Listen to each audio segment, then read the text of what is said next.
Hi, I'm Kendra Goodman from the softball team.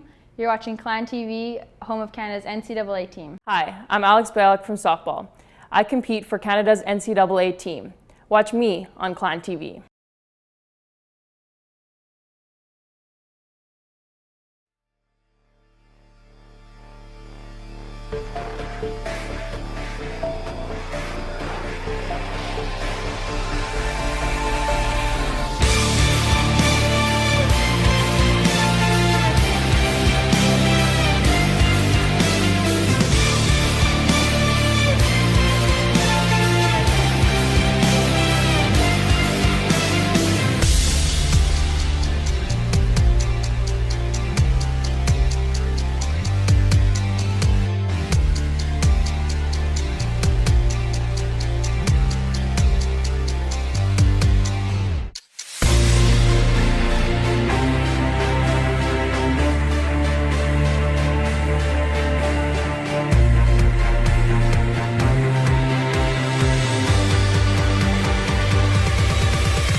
Good afternoon, everyone, and thank you for watching GNAC Softball on Clan TV. I'm your host, Luca Molinari. In a few minutes, the SFU softball team and the Montana State Billings Yellowjackets will play the first of 4 games in this weekend series. But first, let's do a quick recap of what happened here last Sunday. So as you know, last Sunday there was a doubleheader between the SFU Clan and the Western Washington University Vikings. The series was split, the Vikings taking the first game 7-3 and SFU taking the second game 7-1. After dropping their first GNAC doubleheader a week ago on the road in Bellingham, the Clan hosted their rival, the Western Washington Vikings, here at Beedie Field on Sunday and earned a hard-fought split. After dropping the opening game 7-3, senior Nicole Rattel hit a 2-run home run in the 4th inning of the second game to break open a close game, sending Simon Fraser onto a 7-1 win over the Vikings. With the split, the Clan won their first GNAC game of the year, moving to 1-3 in conference play and 10-10 overall. Pitcher Elias Stokowski pitched a complete game, allowing 1 earned run and 6 hits while striking out 7 batters. She improved her record to 5-3 on the season. That performance by Stokowski earned her GNAC Softball Pitcher of the Week honors. And a quick look at the opponents from Montana State University Billings, the Yellowjackets, coached by Rebecca Gassner.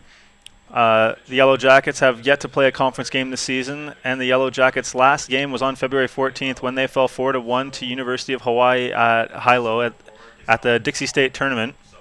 They finished the 5-game tournament with a 2-3 record and are sitting at 5-8 overall this year. Last season, SFU played all 4 games against Montana State University Billings on the road in Billings, dropping 3 of 4 in the contest. On the first day, the Clan lost 4-2 in Game 1 before winning a close game by the score of 10-9. The following day, Simon Fraser lost 11-1 and 8-0.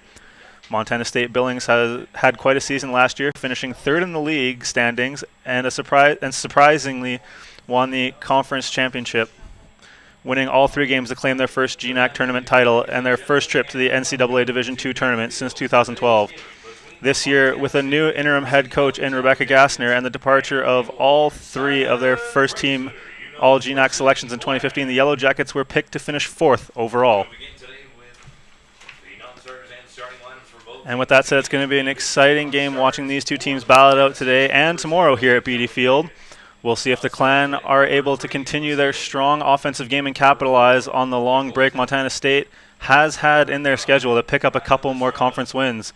And that's it for our pregame show. We'll have the anthems and player introductions for you right now, and we'll be back with the starting lineups and the call of the game after this. Stay tuned because you're watching SFU Softball here on Clan TV. Number 20, Jessica Bagnall. Number 22, Katie Jackson. Number 25, Jacqueline Castillo. Number 26, Taylor Coca. And number 33, Jordan Brooke. And now, ladies and gentlemen, today's starting batting order for the Yellowjackets. Starting in center field and batting first, number 24, Bella Robins. Playing left field and batting second, number 2, Corey Gemma. Playing second base and batting third, number 11, Marissa Prince. Batting fourth, the pitcher, number 15, Megan Devlin. Playing third base and batting fifth, number 12, Kelsey Devlin.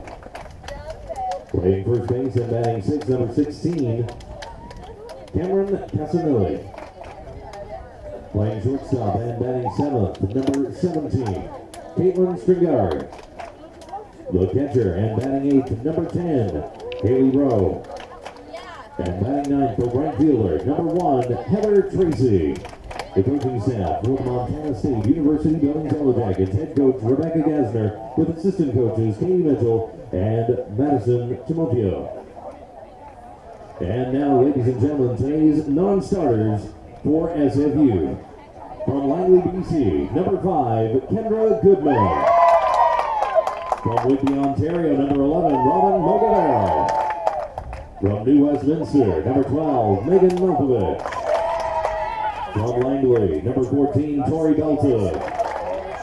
From Brampton, Ontario, number 15, Samantha Ruffett. From Cambridge, Ontario, number 16, Jessica Goulet. From Georgetown, Ontario, number 20, Jessica Tate. From Burnaby, number 21, Kendra Ho. And from Toronto, Ontario, number 26, Victoria Saunders. And now, ladies and gentlemen, today's starting batting order for your SFU clan.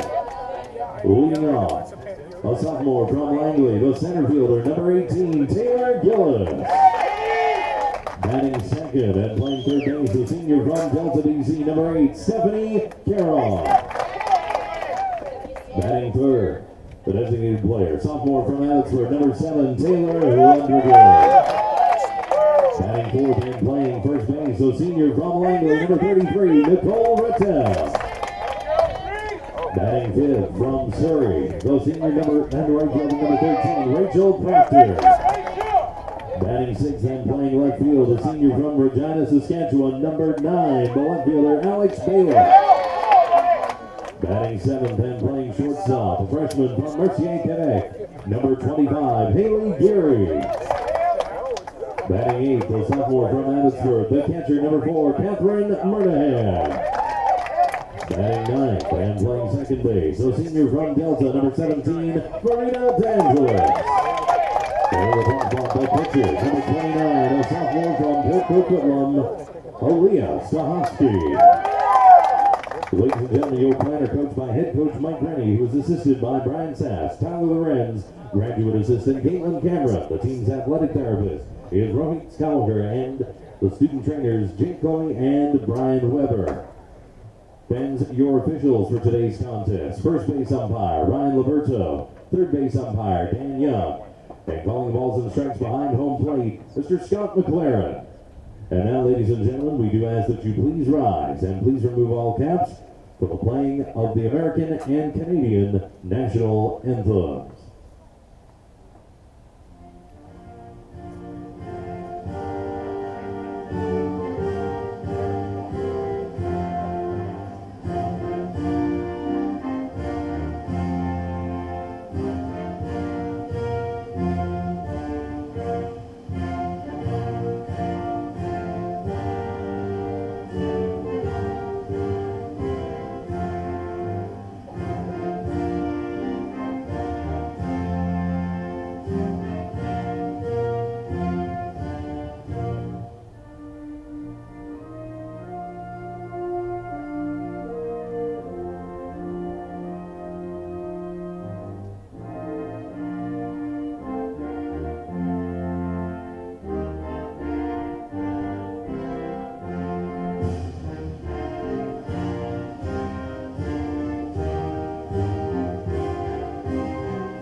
And now, ladies and gentlemen, without further ado, it is time to get down to business. From Beedie Field on SFU's Derby campus, the Montana State University Billings Yellowjackets, your Simon Fraser University Clan. It's time to play ball.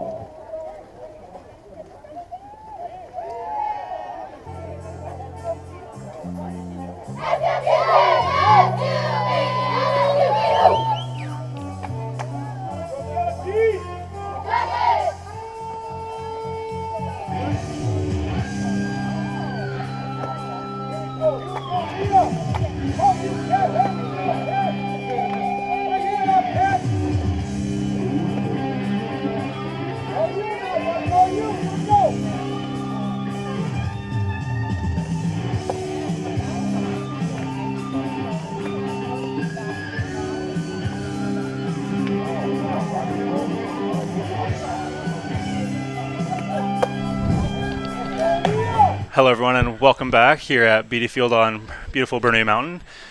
A nice sunny day here atop Bernay Mountain, and we'll be ready to go here in a minute. The Clan defense is taking the field. So the Clan defense taking the field. That is pitcher Stokowski just getting some warm up in along with the rest of the defense. And that defense looking like Stokowski on the hill, Murnahan behind the plate. Rattel over at first, DeAngelis at second. Caron over at third. Gary at short. Balak in left, Gillis in center, and Proctor in right. So the usual starting defense for the Clan. And the batting order for the Yellowjackets will be this Belle Robbins, Corey Gammon, and then hitting third, Marissa Prince. So those will be your first three for the Yellowjackets. Then it will be Megan Detling, Kelsey Devlin, Cameron Casanelli,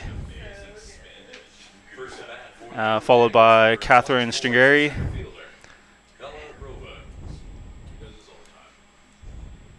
Haley Rowe, Heather Tracy, and then the pitcher Amanda Rourke.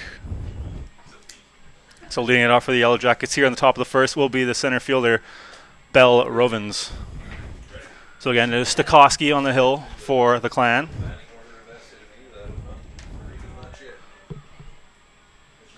And here we are, opening pitch of game 1 of 4 this weekend. Again, 2 games today and 2 tomorrow. First pitch from Stokowski, first pitch strike. Good start to the game here. Typical trend here for the Clan so far this week, this season, as seen last week against Western Washington. If they can stay out of the gates, good.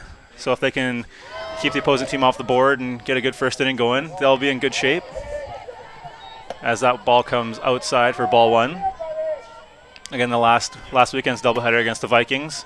Clan started slow and couldn't really keep momentum. However, game 2 they came out of the gates hot. And 1-1 the count. And that one paints the outside corner. Good pitch there from Stokowski as defensive alignment returns to normal. So as you previously saw there, that was Nicole Rattel, first baseman, playing right beside the mound, playing bunt defense. That was DeAngelis covering first. However, 2 strikes, not really a bunting count. So everyone moves back to their regular defensive alignments.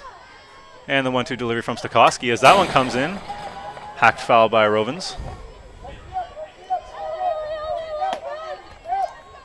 So So you can kind of see what that hitting approach there from Rovens, but more of a slap approach. Looking to simply make contact and use the speed to beat out the throw. Good strategy by Stokowski to work the outside corner, really make her have to reach out for those. And coming in with the outside pitch. That one looked good, but probably missed low. Very good 2-2 pitch there from, or sorry, 1-2 pitch there from Stokowski, bringing the count to 2-2.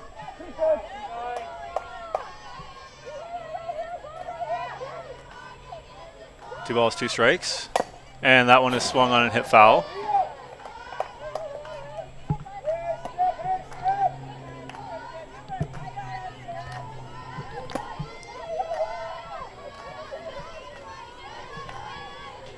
So the count will remain 2-2.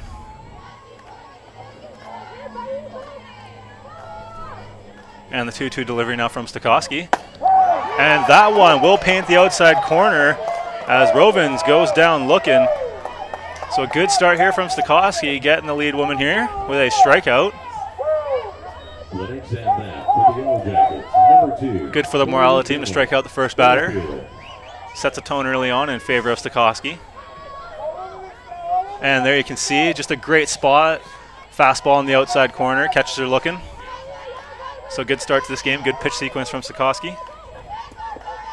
And that off speed, little change up, but just didn't get enough on it as that one goes by for ball 1. So again, here you can see what I was talking about earlier. Rattel playing right beside the mound. And DeAngelis over at first. So definitely Clan defense playing small ball defense here. As that one comes in for a strike. So Clan defense on their toes here, expecting some small ball from the Yellowjackets. Caron over at third, playing shallow. Playing in, hugging the line.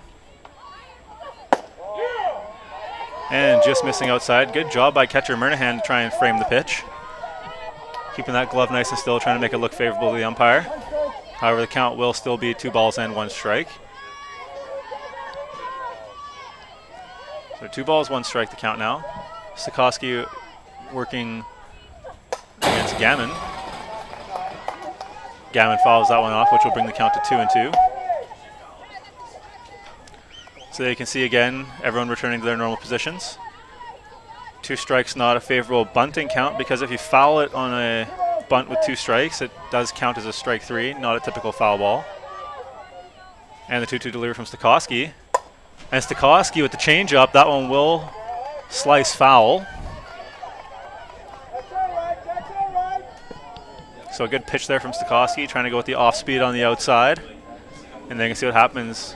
Easier to push that one wide. One of 2 things usually happen on a changeup on the outside corner. Usually batter able to stay with it and drive it the other way, which is what Gammon did there. Or they tend to be way ahead of it and either strike out or they kind of just roll over one to the pitcher. And 2-2 delivery again from Stokowski. And this time she comes back with the heater on the outside as Gammon fouls that one off. So again, a good sequence by Stokowski, mixing up her pitches, keeping the batter on her toes.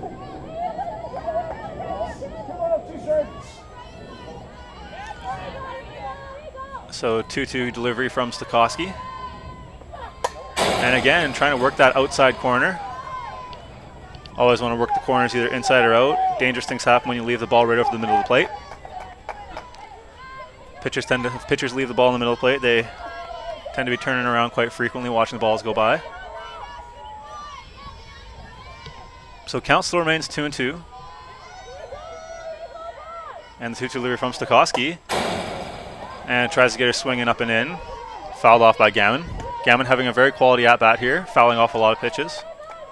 Good job by Stokowski to keep pounding the zone.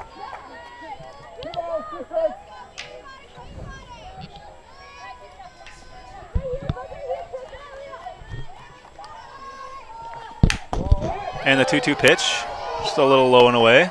Will miss for a ball. So Stokowski doing a good job working ahead here in the counts, giving her some leeway with her pitches. However, with the 3-2 count, she has to come right back in the zone. And the 3-2 pitch now from Stokowski. She comes back inside, and that one will be fouled off. So Gammon having a very, very solid at-bat here, forcing Stokowski to throw a lot of pitches. And Stokowski doing a good job here, still pounding the zone.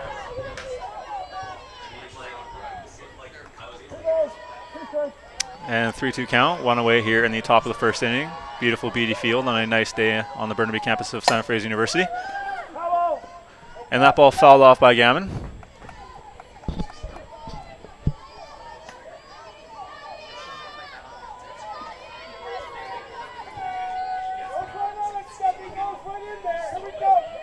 And the count still will be 3-2. Gammon having a very quality at-bat against Stokowski. And 3-2 delivery again from Stokowski. And Stokowski really pounding the zone here. So not getting discouraged as Stokowski still works the zone.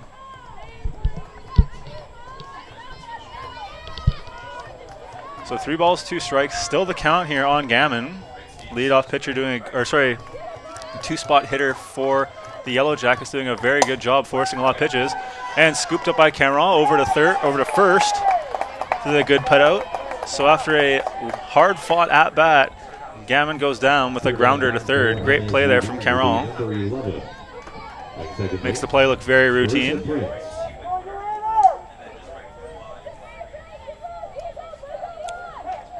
And here you can see again, hard hit ground ball. Caron doing a good job to stay down on it. Gets it over to first.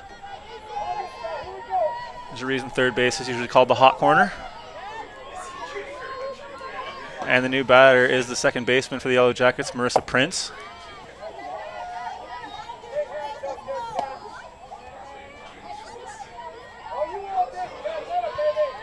So Prince coming up with 2 outs. Stokowski doing a good job here. 2 up, 2 down so far here in the top of the first. First pitch ball from Stokowski.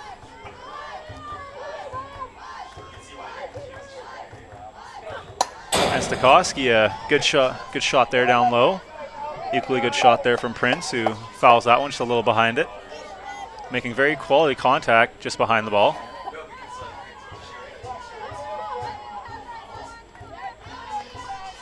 So 1-1 the count now. Stokowski working on Prince. And the off-speed sat on it, hit the other way. And that's Proctor, unable to get there in time. However, good job of staying in front of it. That was Proctor over and right, along with DeAngelis from second, converging on the ball. However, unable to get to the ball in time. It's a tough spot. If you see where Proctor's playing right now, she's over there deep in right field. So just a little bloop shot. Bit of a Texas leaguer, you'd call it. Just drops in right between the infield and the outfield. So if you can see on your screen how deep Proctor is playing. A lot of ground to cover over there in right field.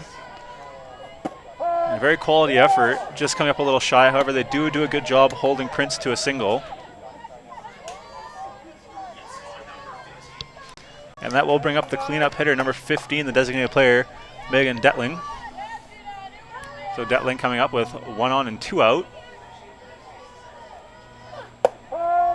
And Stokowski works that low and away corner. Very good pitch there from Stokowski as it brings the count to no balls and 2 strikes. So Stokowski doing a good job here, going up 0-2. Gives her a lot of room to work. She can try and get Detling to chase or attack the zone here. And there you can go, the idea of trying to get her to chase. However, that one needed to be a little closer to the zone to be a little more convincing.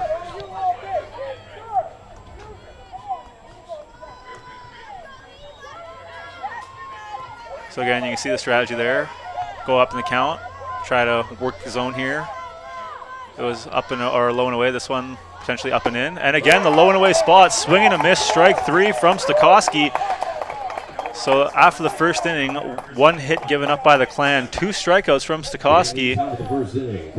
And just a reminder, folks, today's game is live streamed in HD, and you can watch it at athletics.sfu.ca/live. And we will be right back for the bottom of the first here on Clan TV.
And here we are, bottom of the first inning. Clan batting order looking pretty similar as usual. Leading off will be the center fielder Gillis, followed by Caron.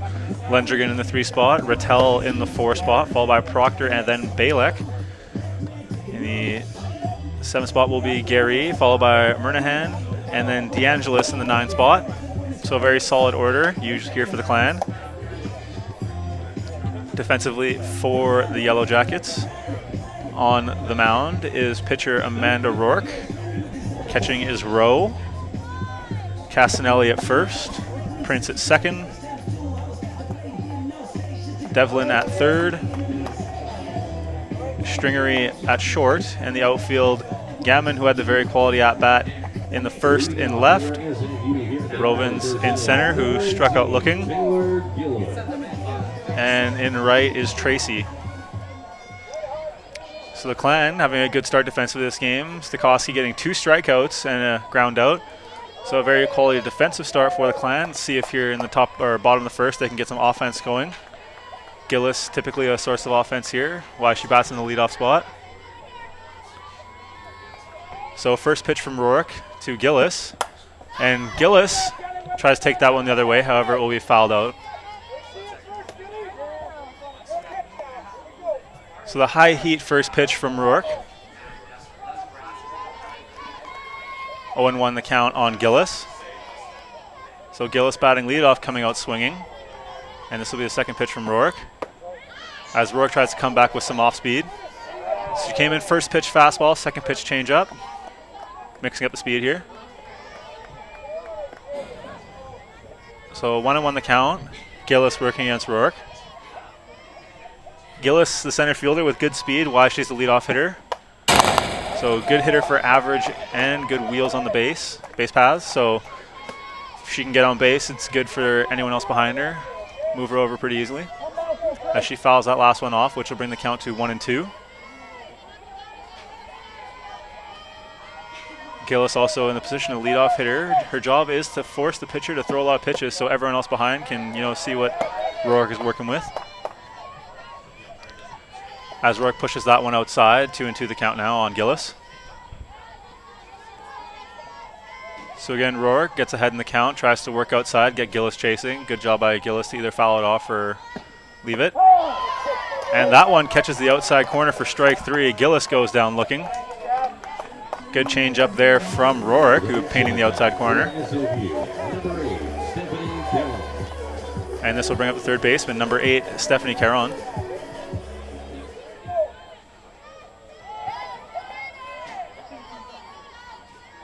So Rourke matching Stokowski, getting strikeouts in both their first hitters.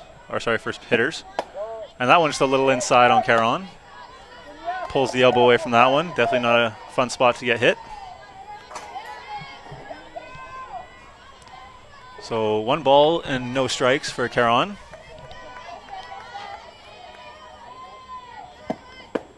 And that one just missing low and in. Ball 2. Good lights here from Caron. Making Rourke come into the zone.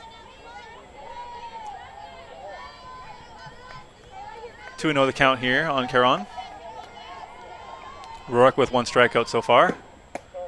And that one just missing outside. So Caron really doing a good job here to try and force Rourke to come into the zone. Not going to swing at it if it's not there. So 3-0 hitters count. Definitely got to make Rourke come into the zone. This pitch has to be hers.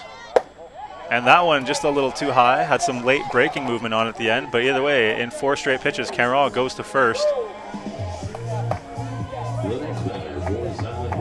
And this will bring up the designated player, number 7, Taylor Lundrigan.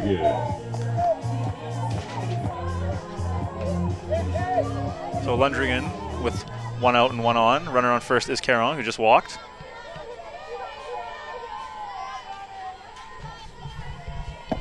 And first pitch low, ball 1 to Lundrigan.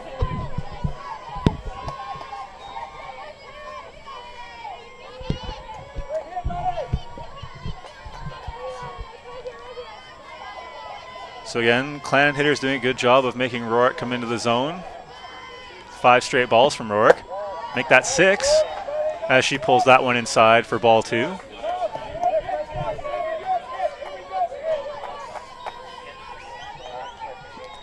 So 2 balls, no strikes on Lundrigan.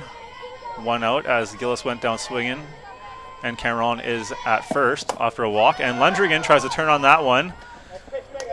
And she gets jammed and pops that one up to the third baseman. That's Devlin with the grab. And that will bring up the cleanup hitter for the Clan, number 33, Nicole Rattel. Rattel, who had the big home run in Game 2 against the Vikings that really opened up the game for the Clan offensively. She does come up to the plate with 1 on and 2 out, top of the or bottom of the first.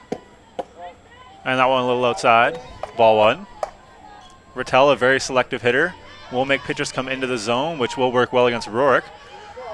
Rourke, who's been throwing a lot of balls here in the bottom of the first. So the Clan hitter is not going to help her out. Going to make her come into the zone.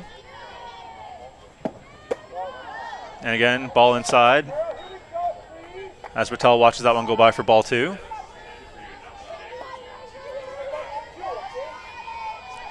This will bring the count to 2-0. Caron is over at first after drawing a walk on 4 straight pitches. And Caron tries to steal second, catches him napping. No one is there. So Caron with a stolen base. No one covering second.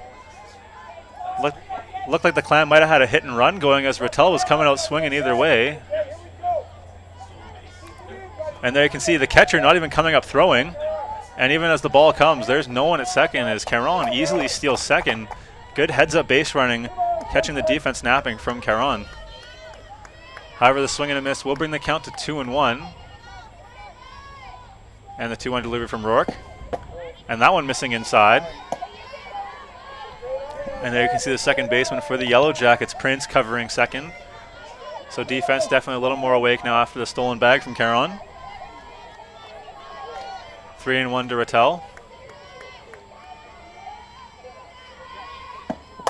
And Rattel gets one hanging over the plate. Big swing, however, fouls that one out of play. Got very excited seeing that ball hanging over the plate and just took a big hack at it. And that one will be foul, which will bring the count to 3-2. So full count here with 2 away. Runner on second is Caron. Caron in scoring position. Shot to the outfield will probably score her. As Rattel turns on that one and puts it foul.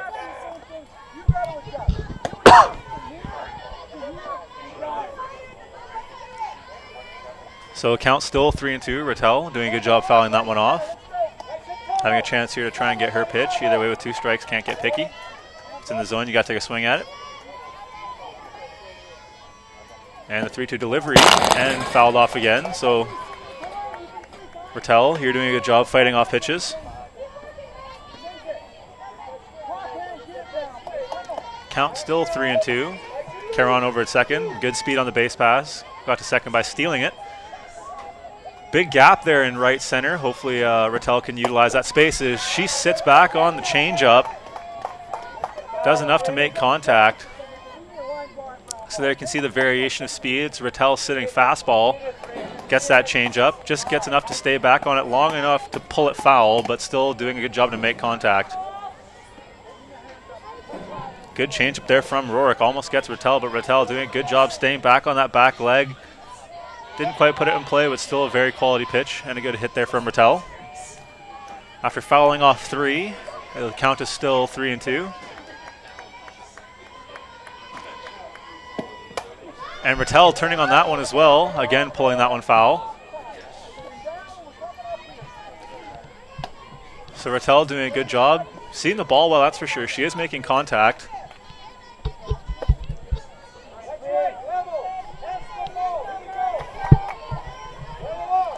So count still 3-2 after a series of foul balls from Rattel. And Rourke with the 3-2 pitch. Change up inside, and that one is ripped foul by Rattel. So you can see the mentality of Rourke. She knows that Rattel is ahead of the ball, so she's going to keep that velocity low to try and get Rattel to be ahead of it, which she's doing, pulling it foul. So a good spot for Rourke would be to hit a changeup on that outside part of the plate. However, she does come back with a fastball inside. It could spell trouble as Rattel has shown she can turn on the inside pitch. And there's that inside pitch, just a little too inside, however, as Rattel will draw the walk. bringing the second runner on for the right fielder, number 13, Rachel Proctor. So Proctor coming up with 2 on and 2 out, runners on second and first. That is Caron over at second and Rattel over at first. And a very quality at-bat for Mattel, fouling off a lot of pitches, does end up on first. And that one inside, pass ball, runners will advance. So that was a good moral battle as well for Rattel over at first, because now the Clan have the momentum, whereas Ruark seems to be a little rattled after that series. It's never easy as a pitcher to lose a long battle at the plate. Almost a 10-pitch at-bat for Rattel, so a lot of pitches being thrown and then coming out, losing that by drawing the walk. It's easier to tip your cap if they get a hit, but again, good job by Rattel, and then coming back with a passed ball. Runners 2 now in scoring position. So Proctor with a chance to do some damage here. Little shot to the outfield would probably score both runners, depending where it goes. Big gap in right center. Power alley's looking strong. And Proctor watches that one go by, just catching the high part of the plate, high part of the zone. So 1-1 the count now on Proctor. 2 outs here in the bottom of the first. Clan with 2 runners in scoring position. Definitely beneficial to at least score 1. And Proctor doing a good job sitting on that off speed. Puts it opposite field. However, she will fly out to the right fielder to end the inning for the Clan. So the Clan get 2 on base, however, unable to capitalize. SFU softball and all of us at Clan TV would like to say a sincere thank you to Keith and Betty Beedie for supporting the program with Beedie Field. So again, thank you to Keith and Betty Beedie, and we'll be right back for the top of the second here on Clan TV.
Off the top of the second for the Yellowjackets is the third baseman, Kelsey Devlin.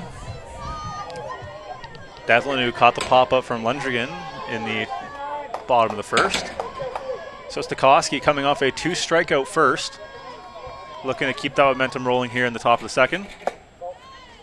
She comes out looking aggressive, just missing the low and away part of the plate. So Stokowski showing good command so far. If she has missed the plate, it hasn't been by much. Count 1-0 here on Devlin. And that time, working the outside part of the plate, swing and a miss from Devlin.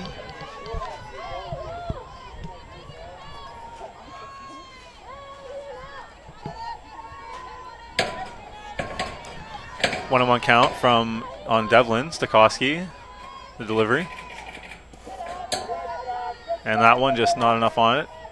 So the changeup has been a problem for Stokowski. That's not the first one she's kind of rolled in home. She gets that working, it'll definitely be a huge addition to her game. Again, being able to mix up the velocity, a good thing. And that one swung on and missed. So this will bring the count to 2-2. Stokowski working on Devlin.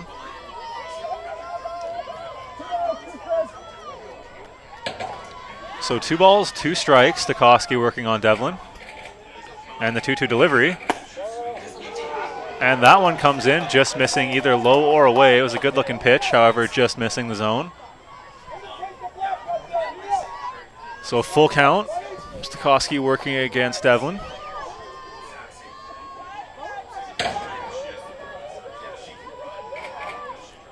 And the full count delivery from Stokowski. And that one is hit the other way. Proctor over there in right, trying to track it, and that she does. So again, Stokowski getting the leadoff hitter, striking out Rovens in the first and getting Devlin to fly out here in the second. Good fielding there from Proctor as she managed to track that one down. And that will bring up the first baseman for the Yellow Jackets, Cameron Casanelli.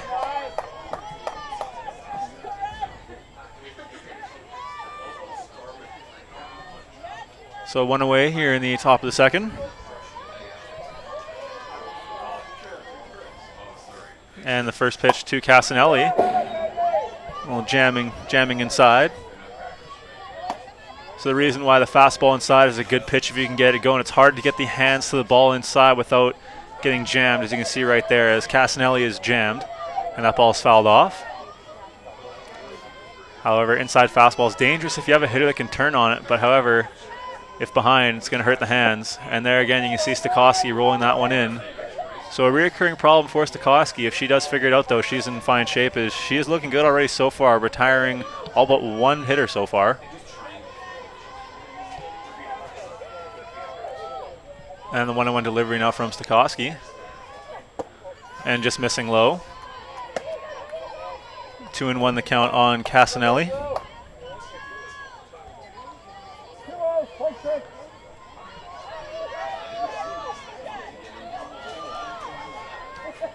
Stokowski taking her time between her pitches, a little relax and reset after throwing 2 straight balls. And that time catching the low part of the zone. Good pitch there from Stokowski. Good frame job from Murnahan as she holds that glove right there to make sure the umpire can see that it catches the part of the zone. And that will bring the count to 2-2. So Stokowski with a chance to throw Casanelli a chair here. And the 2-2 delivery. And that one again coming in low. So again, the problem with trying to get that off speed in the zone is it's hard to try and be able to take enough speed off the ball and still getting that same arm action going. Usually all it entails is moving the ball further in your hand, but it looks like Stokowski's trying to take it off with arm velocity as well. And that's why the ball is just not making it to home. And that time she comes back with the fastball, swung on and fouled by Casanelli.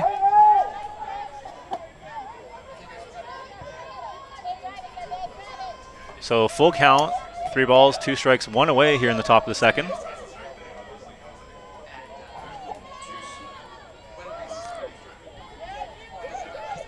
And the 3-2, Stokowski ready to deliver. And just missing outside as she will walk Casanelli.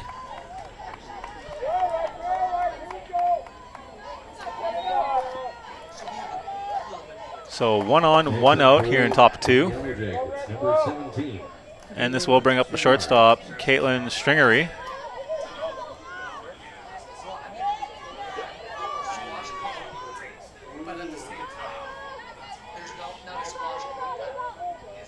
And first pitch to Stringery. And Stokowski working the inside part of the plate for strike 1.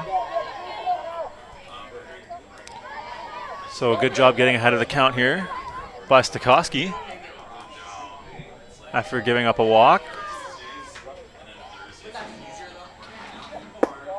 She comes back a little low.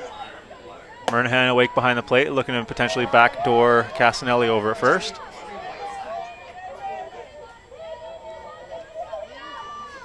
So again, you see the catcher popping up. The runner's not even stealing. It's just maybe the base runner's getting a little wayward off first. Catcher and first baseman definitely have to be on the same page. As you can see there, Rattel turning inside. That way, if Murnahan does make the throw, it's just a quick catch tag instead of having to turn all the way around. So the catcher and the first baseman, so that's Murnahan and Rattel on the same page over there. As Stokowski leaves that one up. However, it is pushed foul by Stringery. So 1 ball, 2 strikes on Stringery.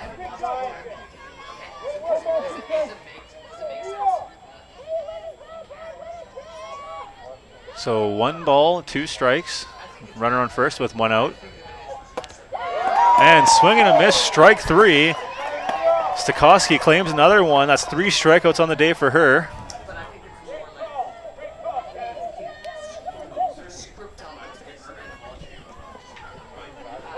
So 3rd strikeout of the day for Stokowski, and that will bring up the catcher, Haley Rowe. So good pitches there from Stokowski. Catches it on the outside heat. Unable to reach it was Stringery. And first pitch catching the outside part of the plate. So Stokowski again working first pitch strike. Definitely what you want to be doing there as a pitcher. And the 0-1 delivery from Stokowski. That changeup just a little outside. However, it's where she wanted it. You can see Murnahan set up just a little outside.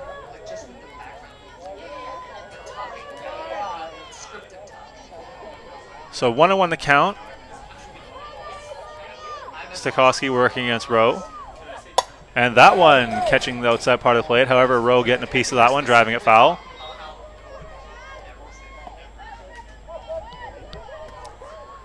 So 1-2 the count.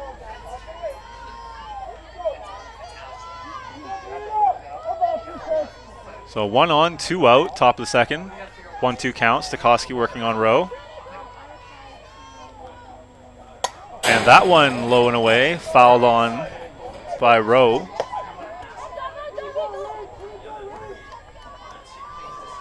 So Stokowski again working the outside part of the plate, trying to get her chasing.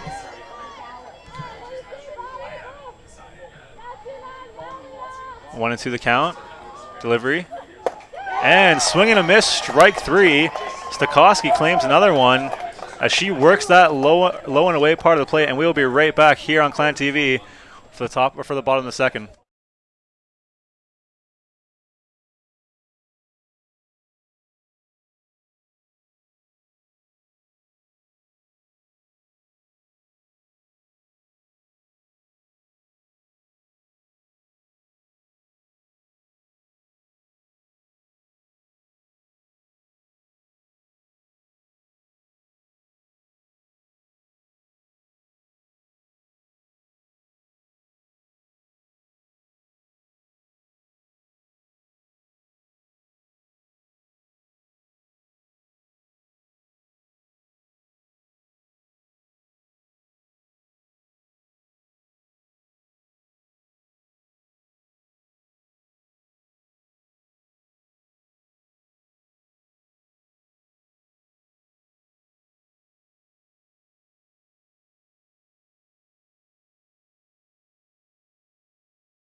Leading off for the Clan in the bottom of the second is the left fielder, number 9, Alex Balak.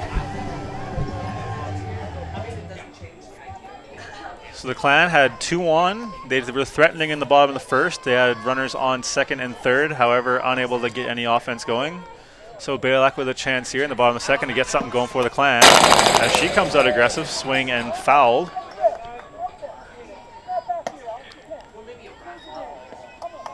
So 0-1 the count now on Balak.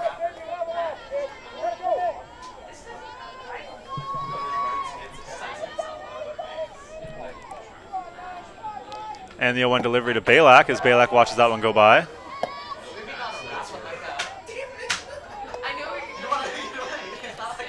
So 1-1 the count.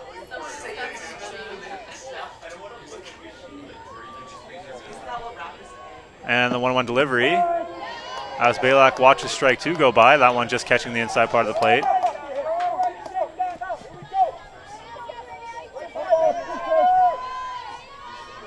So 1 ball, 2 strikes to count on Balak. And Balak watches strike 3 go by as Rourke paints the outside part of the plate.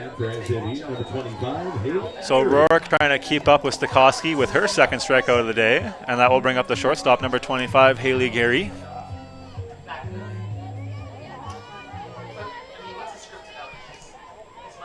So Gary up with 1 out, none on. And Gary tries to turn on that. So there you can see again the idea of the inside fastball. Gary unable to turn on that one, gets jammed, fouls that one off. So Gary coming out swinging. Clan women here definitely aggressive, first coming out swinging at the first pitches a lot. Hard to be upset with aggression. However, it's one of those things you live and die by. As Gary watches that one go by for a ball, ball 1. So 1-1 the count here on Gary.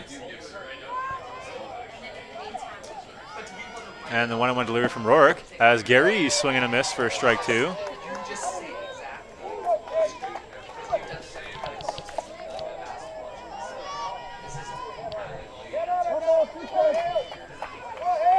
One ball, 2 strikes.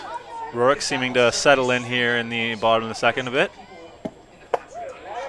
And right on cue, uncorks one just a little wide. Gary was hitting left-handed. She would have had a free pass over to first right there. And it will bring the count to 2-2. So the 2-2 delivery from Rourke. And swinging a miss, strike 3 from Gary. That's 2 for her this inning. Now only behind Stokowski by 1. And that will bring up the catcher, number 4, Catherine Murnahan.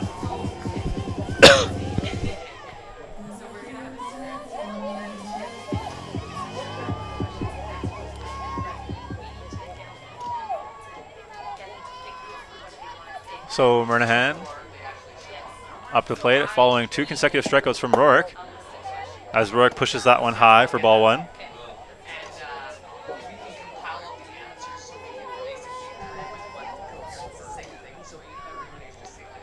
So 1 ball, no strikes to Murnahan. And that one missing inside. Ball 2.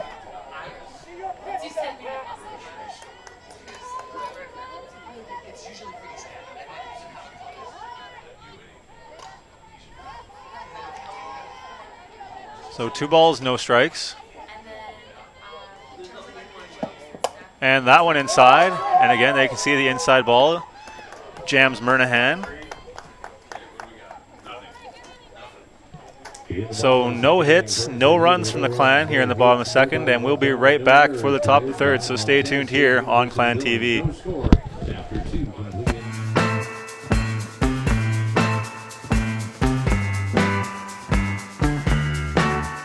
At any given moment at the keg, something special is happening. When I first came to SFU, I thought I knew exactly what I wanted. When I got into my second semester, I suddenly wasn't so sure what I wanted to do anymore. So I started to explore a little bit. Archaeology, communications, history, even kinesiology. And then I decided to go on exchange to France for a year. I was an orientation leader for a year, became a community advisor in residence, helped start a choir, I even took a rowing course.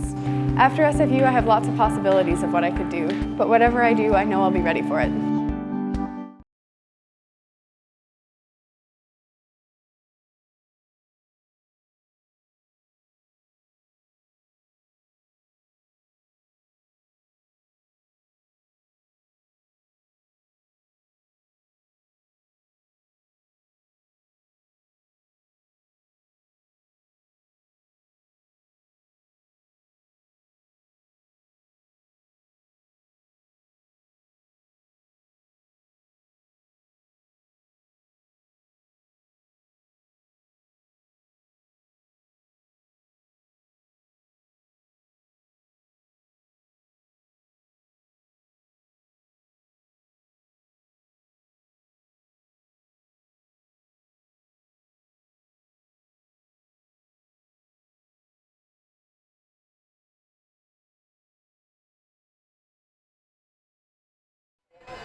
Leading off here in the top of the third for the Yellowjackets is the right fielder, Heather Tracy. So right now, stat sheets looking pretty similar for both teams. Both teams leading off this inning with their 9-spot hitters. Tracy leading off this inning for the Yellowjackets. And that one catching the low and away part of the plate. The lead off for the Clan in the bottom of the third. First pitch missing outside. Ball one. So 1 ball, 1 strike on Tracy.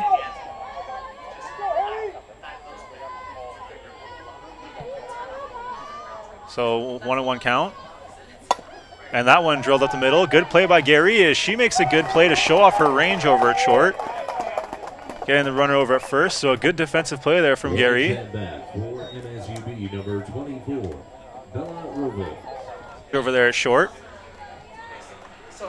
And this will bring up the top of the order for the Yellowjackets, the center fielder, Bella Rovens.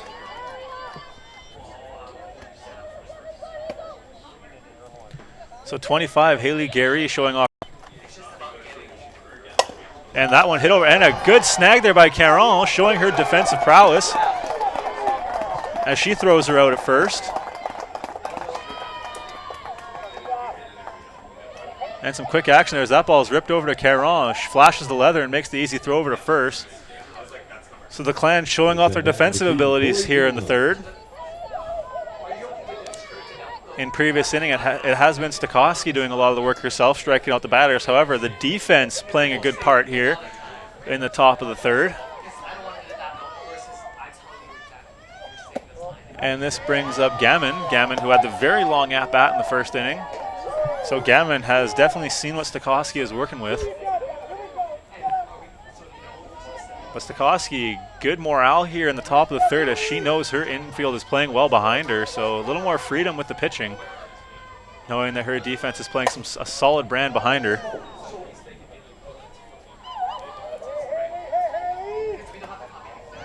So 1-1, the count on Gammon.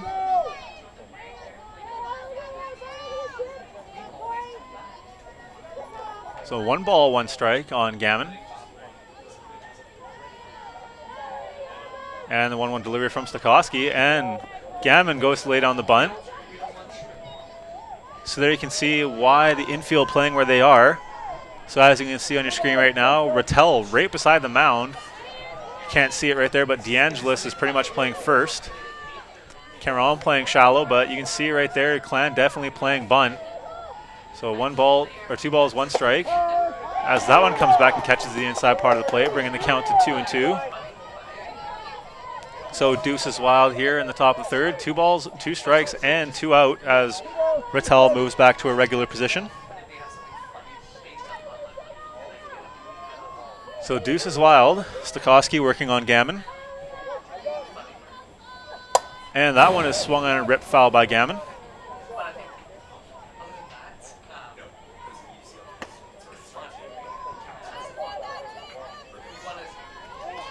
So again, count still 2-2.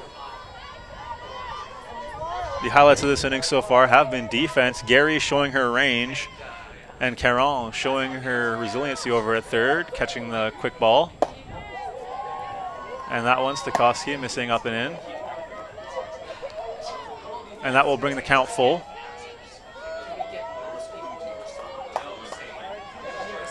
So 3 balls, 2 strikes, the count full. Stokowski with a chance to end the inning here with 1 pitch.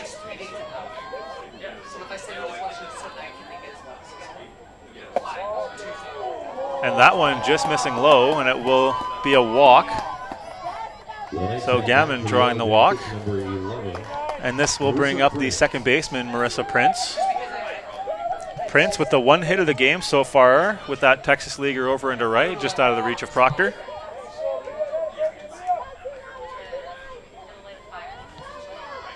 And the first pitch to Prince, and that one is turned on, swung on and missed. Murnahan showing props to her pitcher for the good pitch.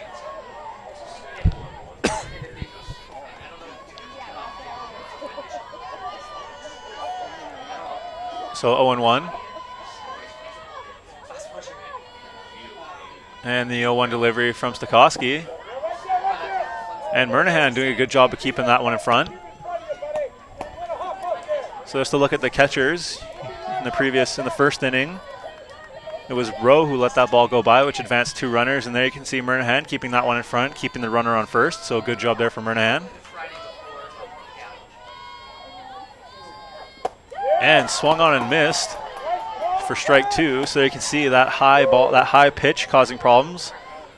Again, those balls right by the eye is really easy to see just because they're at eye level. However, it's hard to get on top of them. Bring your hands to the ball.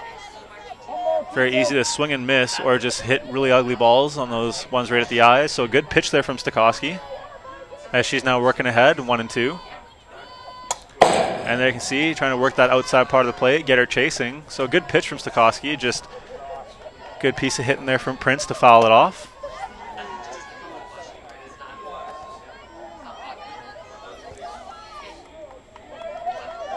So the count will remain 1 and 2.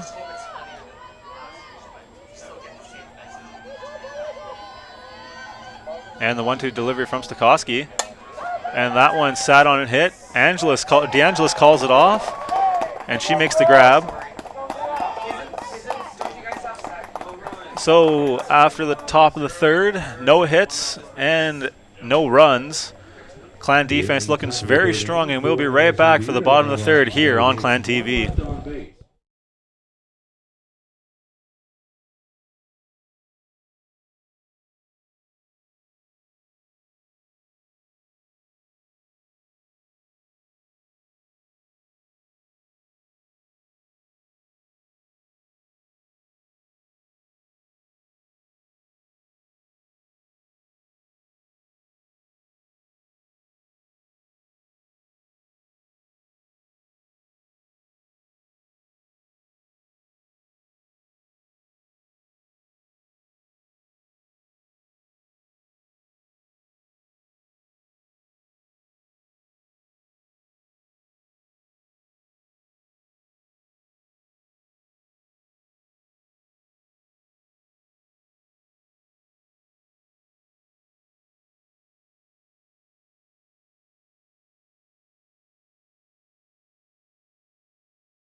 Leading off in the bottom third for the Clan will be the second baseman, Marina DeAngelis. And just a correction, pitching for the Yellowjackets is actually number 15, Megan Detling. So it is Detling on the hill for the Yellowjackets.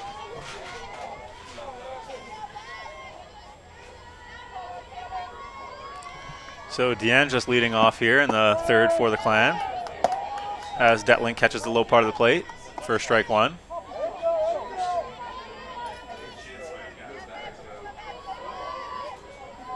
So Detling doing a good job working ahead of the count here. That one missing outside. Ball 1.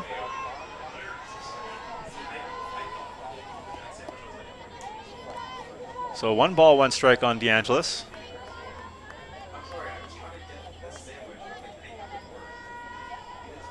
So 1-1 the count. And that one just a little inside. Might be the incident where you want to see Deanne just maybe just hold her ground and take that pitch. A free 60 is a free 60. However, the count now 2-1. And that one swung on and hit. Rowe does not have a chance as that one goes up and over the fence. And that'll bring the count to 2-2.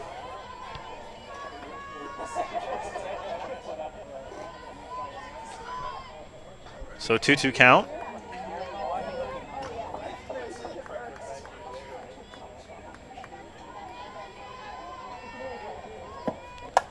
And that one is swung on and ripped.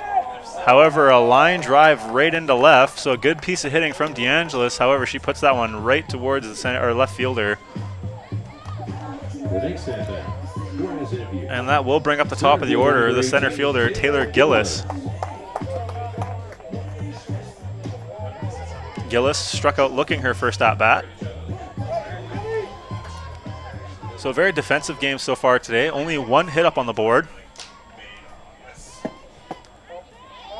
And that one just a little low.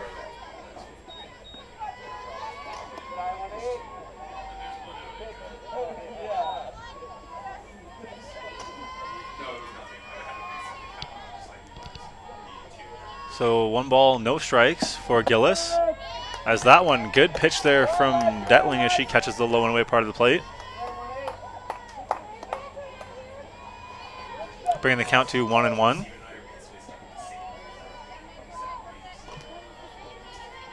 And the sun looking to come out here at Beedie Field, so a nice day. As Gillis takes a rip at the high pitch, however, she will push that one foul.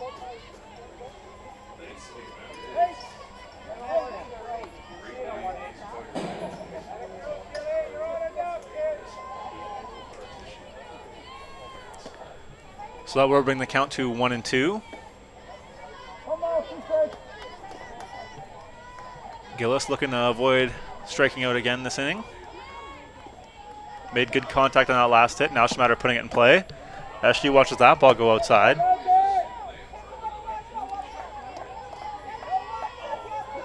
So Detling trying to get Gillis chasing that outside pitch. However, pitch just not convincing enough as Gillis watches it go by for ball 2. And the 2-2 delivery, that one just a little too high as Gillis watches that one go by, up and in.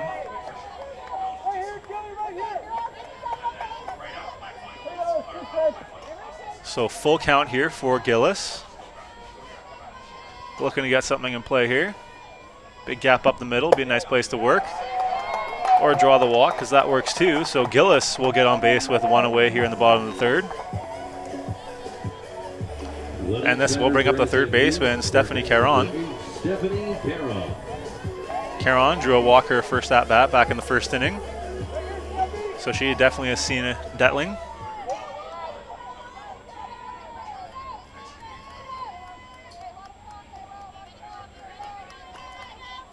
And the delivery. She lays down the bunt, so a little bunt and run. They try to go to second, however, Gillis will be thrown out at first, so Caron reaching on the fielder's choice. The next batter for SFU, number 7, Taylor Lundgren. So there you can see they have the bunt and run on as Caron just lays down the bunt. Good wits by the pitcher to turn to second right away. Close play at second, but either way, Caron reaches on the fielder's choice. And again, problem with bunting is unless you bunt it down either of the baselines, it's going to be an easy play. As Lundgren has a second life, Casanelli with full layout, just missing the ball. However, very quality effort to get the ball in foul territory. So A for effort there from Casanelli. Lundgren happy to get another chance. And then you can see Coach Rennie having a little chat with his hitter.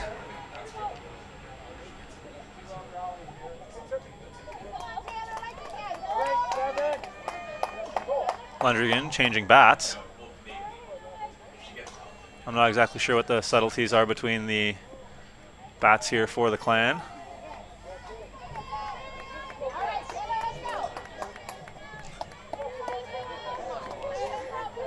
Not like they're playing with wood bats that would break, but they do have the aluminum.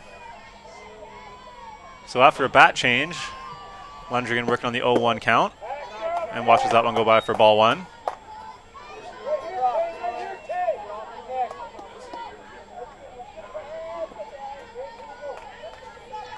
So Lundgren working the 1-1 count. Runner on first is Caron, who reached on the fielder's choice. And Lundgren with the foul tip. So there on that ball, you can see Lundgren kind of pulling out. The head comes out. Foul ball. It's all about keeping the head on the eyes on the ball, staying through it.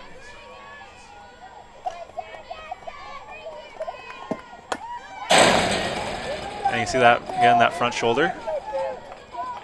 So Lundgren looking to put in some work here. Seeing the ball well.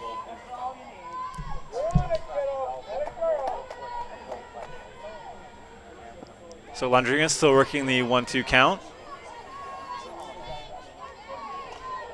And the 1-2 delivery from Detling. And Lundrigan sits on that, tries to drive it the other way. However, it slices foul.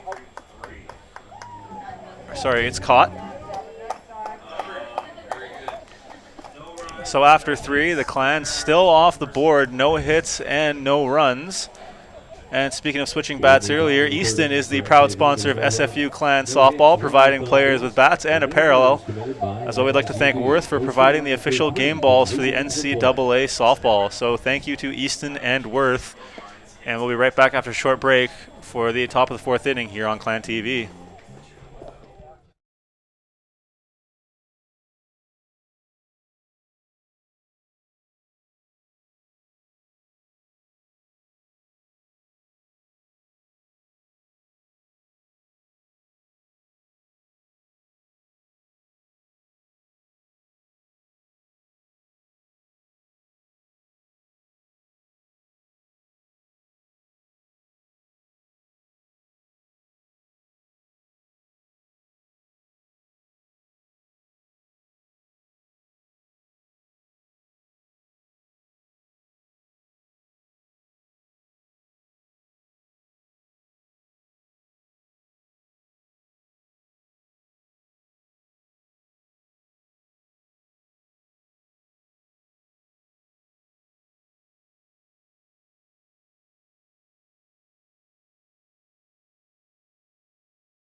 Number 15.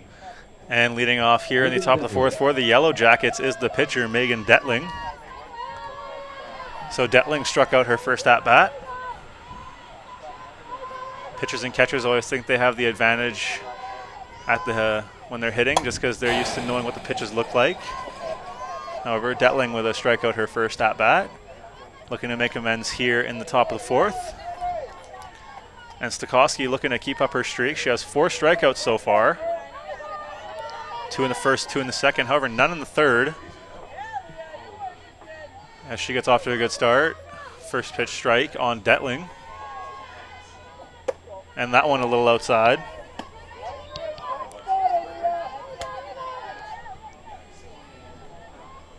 So 1-1 the count on Detling.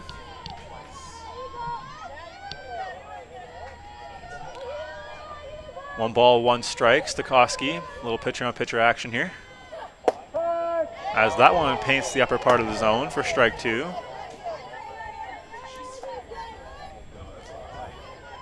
So Stokowski working up in the count, working ahead in the count.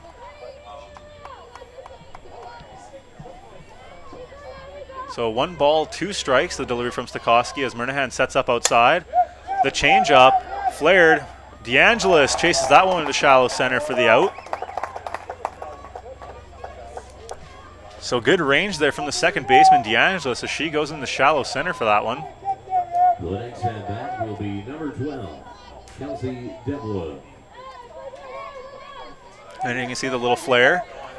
So the good change up there from Stokowski and the good range from DeAngelis. So there again, you can see the contrast between pitches. Right on that replay, you can see how slow that ball came in. Not a bad thing to throw slow, especially if you're throwing fast. Stokowski with good movement on her pitches, and she can really pick up the velocity. So when she comes back with that changeup being a slower pitch, it really makes it harder on the batters to try and stay on top of that with their timing. And as you can see, just flared up by Detling, and following Detling will be Kelsey Devlin. And Devlin rips it over to short. Gary with the play. And however, dropped over at first by Rattel.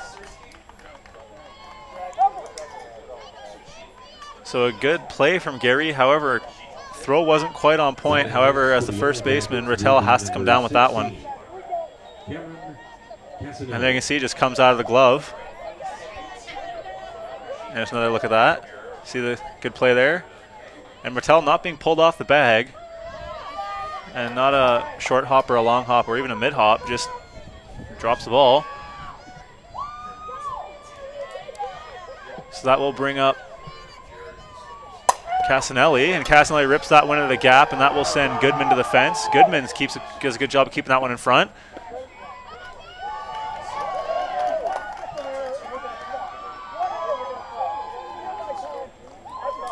So following the error is a single from Casanelli. Good play from the outfielder Goodman, keeping the ball in front of her and mitigating the damage. So to just take another look at some good outfielding play from Goodman. Sorry, not Goodman, Gillis. You see the runners being held to third. So typically being on second is what's called scoring position. And another look at that. So there you can see Gillis gets ahead of the ball.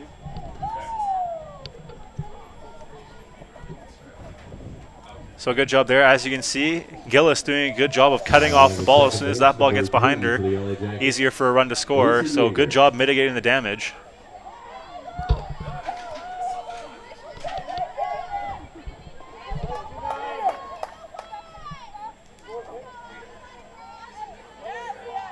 So I guess we do have a pinch runner at second. That is Alyssa Yeager over at second base. Pinch running for the Yellowjackets.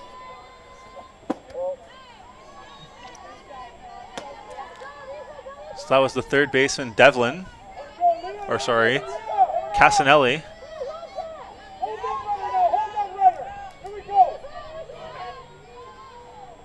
Yes, that was Casanelli who had the double.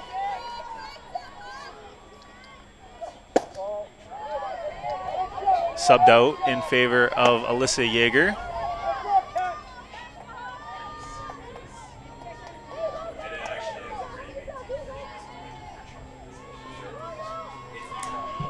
So 2 balls, no strikes to Stringery. And that one missing high.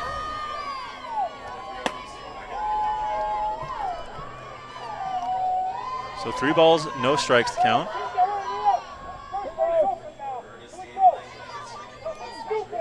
So Stokowski with 1 out here, trying to do her best to mitigate the damage. And that one missing low. However, a walk here is not bad. First base was open. Now the Clan with a chance. They load the bases. Any play is a force. So that just as easily could have been an intentional walk. Either way, the Clan now with the chance to either get a double play, get the force out at home, or just get any base for a force out.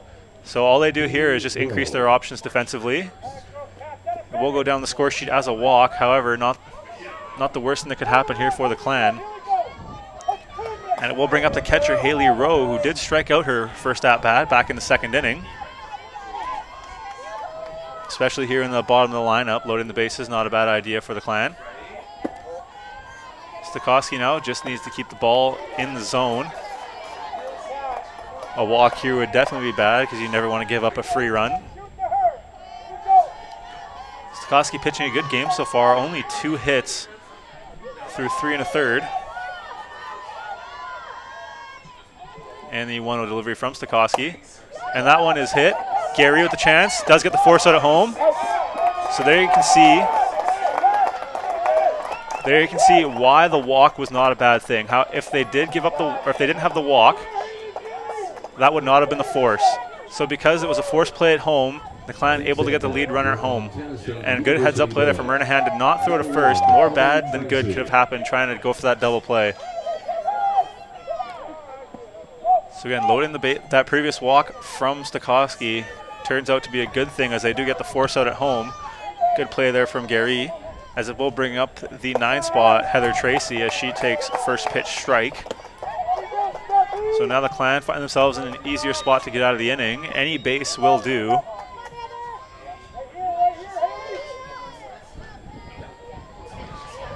So 2 away, 2 outs here in the top of the 4th.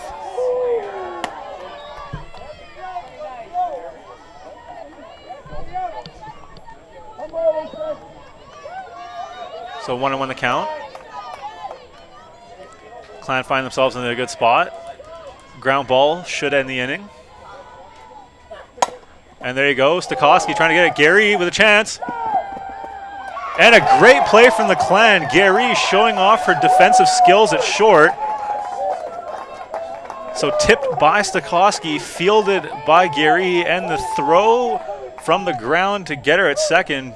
Good overall work from the infield. And just get a quick look at that before we go to break. And there you can see it tipped by Stokowski. Gary from the ground making the throw. And a good job by Tian just to stay with the play. And just another angle at that shot. So you can see it's tipped. Gary fielding it from the ground and making the throw from the ground. And we'll be right back after a quick break for the Clan's offensive series in the bottom of the fourth.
And leading off the bottom of the fourth for the Clan is the first baseman, Nicole Rattel. So Rattel leading off the inning for the Clan, a chance to redeem that error in the top half.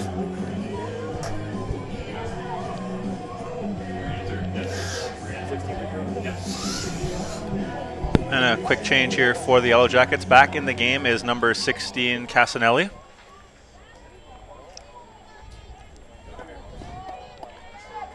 So Rattel here to lead off the inning.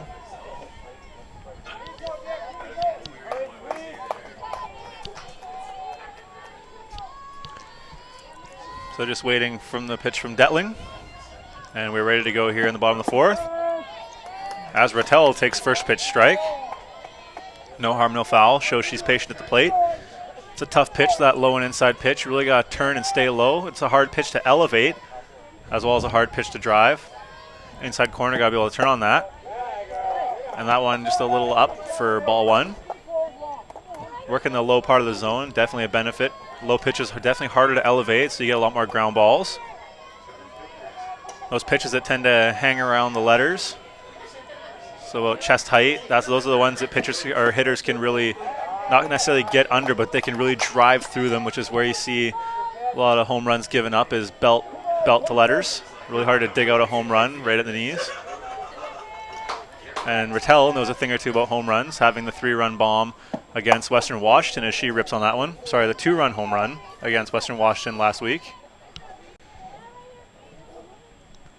So Clan still held off the board. No hits, no runs so far.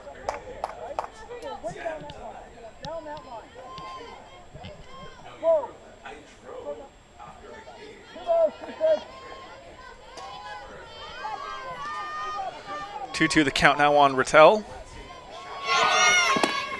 And swing and a miss for strike 3. She goes down swinging. And this will bring up the right fielder, Rachel Proctor. Had a fly out to right her first at bat.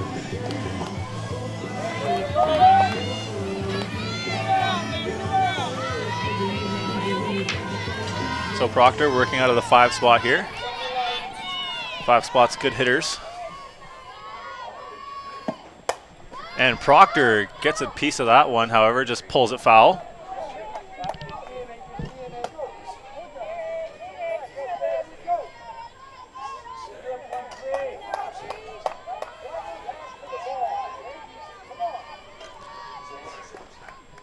So 0-1 the count.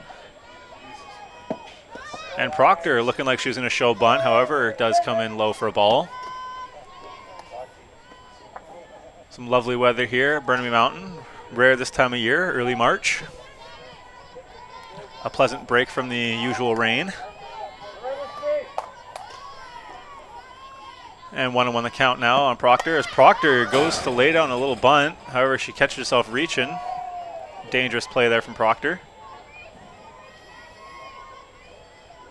Trying to lay down a bunt for a base hit, not an easy task, especially when you're trying to reach out for it. However, no harm, no foul. She does rack up a strike, but the count will still be 1-2.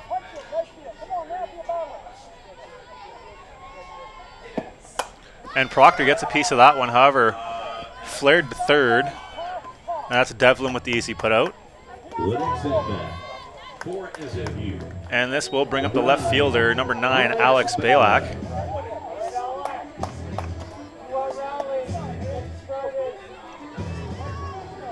And you can see the hit from Proctor. Just takes it off the inside part of the barrel. Sweet spot more towards the end. And Balak, how's that look? Looks good on you. She'll take the free 60.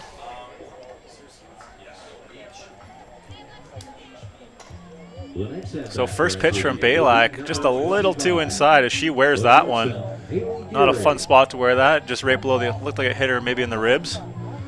Not a fun spot to get hit. Usually a much easier spot to the meat of the shoulder. However, just right in the ribs area there, not a fun spot to get hit, and this will bring up the shortstop, Haley Gary. Gary with a good defensive game so far. She's had a couple clutch plays. And that time, watching strike one go by. She did strike out in her first at-bat back in the second inning. So hopefully looking to add on to her defensive game here with some offensive prowess. And the 0-1 delivery from Detling. And there you go, the bunt laid down. Gary with a chance to beat it out. And that's dug out by Prince. So again, the Clan, they got to get those bunts down the sidelines. Been a problem for them so far. Something they got to work on going forward. And with no hits or runs, we will be right back for the bottom of the fifth here, or top of the fifth here on Clan TV.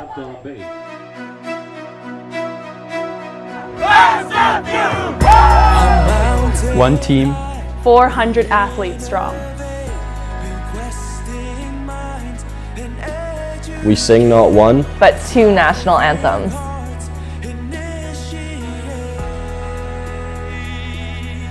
We strive to always be better. we put our heart into competition. We pursue national championships and university degrees. We care about our communities. We are We are Canada's NCAA team. Canada's NCAA team. Canada's NCAA team. We are Canada's NCAA team.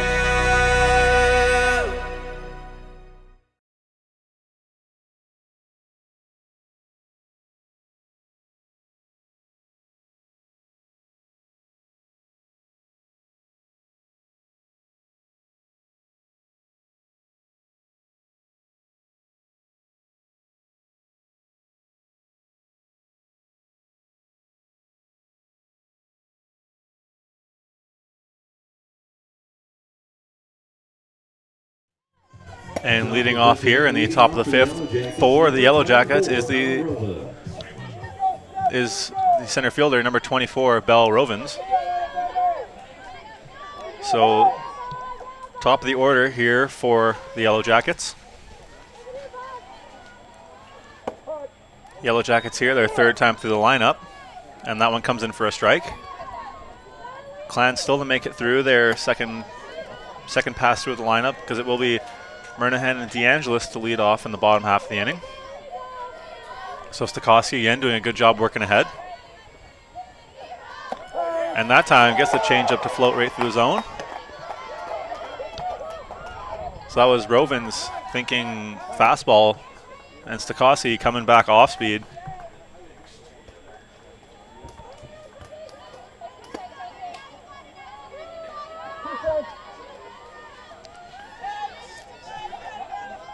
0-2 the count.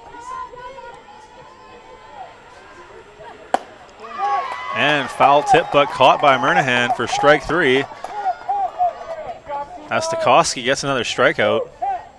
The next hand back for Montana State University Billings, number 2, Corey Gammon. So a couple innings off, and Stokowski is back, racking up the strikeouts. As it will bring up the left fielder, Corey Gammon.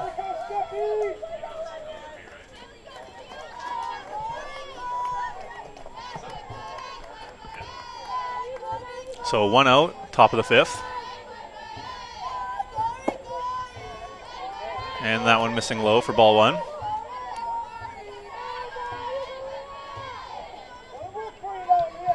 So Stokowski doing a good job this game so far. Only 2 hits through 4 1/3.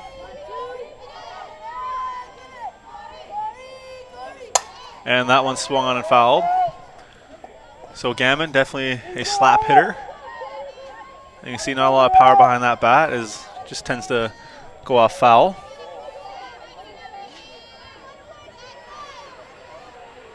Which will bring the count to 1-1, so 1s across the board. 1 ball, 1 strike, and 1 out. And the 1-1 delivery from Stokowski. And a bunt laid down by Gammon, however, it does go foul.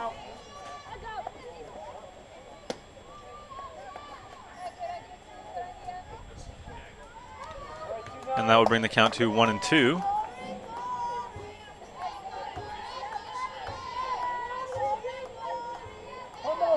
So Stokowski way ahead in the count here. Chance to throw a couple balls, try and get Gammon to chase. And trying to work the off speed on the outside, just missing low. Ball dies a little too soon. Good effort there from Murnahan, trying to sell the strike.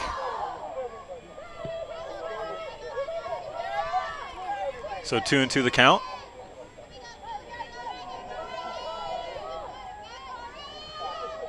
And the delivery from Stokowski, as that one just a little too low. So Gammon showing off the good lights.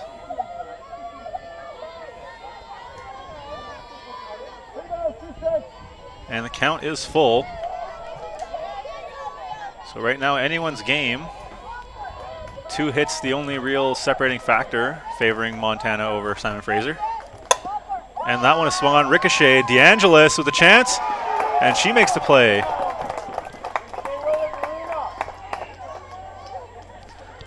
So again, the glove of Stokowski, a little bit of divine intervention here in back-to-back innings. And look at that, she just sticks the glove out, unable to get there. However, DeAngelis in the right spot at the right time. You can see DeAngelis just in the right spot, gets there out in time. So Stokowski getting lucky in back-to-back innings, just throwing the glove out there, hoping for the best, and the best happening to happen. As that one misses low and away for a ball. And this is the second baseman, Marissa Prince. Prince, one of the only hits so far this game. The other one being Casanelli. And that one working the inside part of the plate, coming in for strike 1. So 1-1 the count.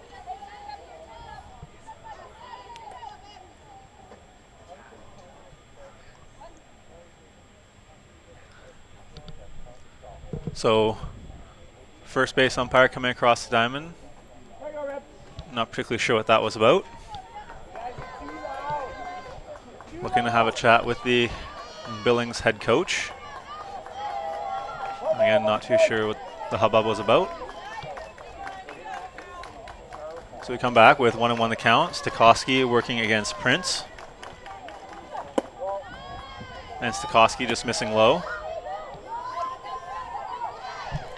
So Stokowski last weekend against the Vikings was the winning pitcher in Game 2, so looking to be the go-to here for the Clan in Game 1 against Montana. 2-1 delivery from Stokowski, as that one misses inside.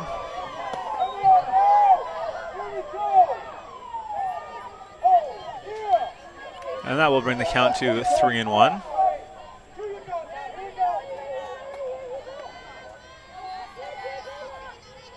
So 3 balls, 1 strike. And that one misses, and that will bring up ball 4.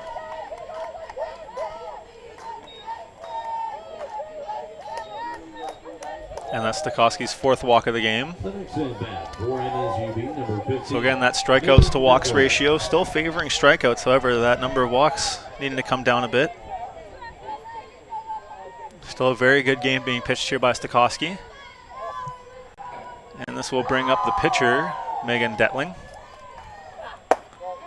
And Detling looking to come out swinging, however, doesn't quite pull the trigger, as that one will go by for a ball.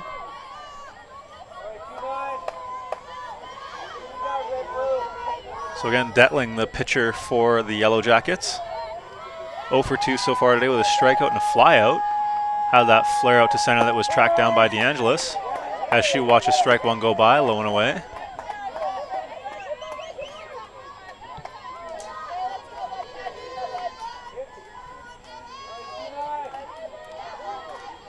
And 1-1 the count here on Detling. Runner on first with 2 away. And just getting under that one, as in Stokowski. That one just floating a little high. And there you can see the relationship between Murnahan and Rattel, catcher first base relationship. Obviously, if Murnahan wants to try and backdoor the runner, first base and the catcher got to be on the same page. As that one is ripped the other way, Proctor going to the fence. Proctor can't get to that one. And Detling helping out her own cause with a 2-run home run. So showing some power the other way is Detling, as she opens up this game with the home run. So score now in the 5th, 2-0 in favor of the visiting Yellowjackets.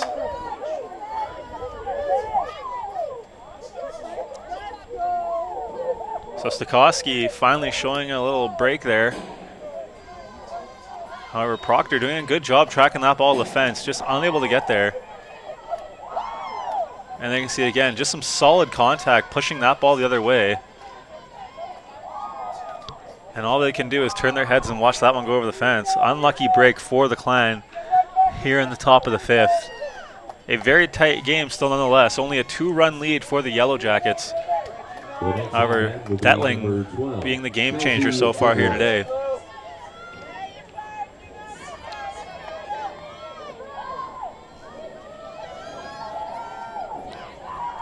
So now to see how Stokowski battles back from giving up the home run.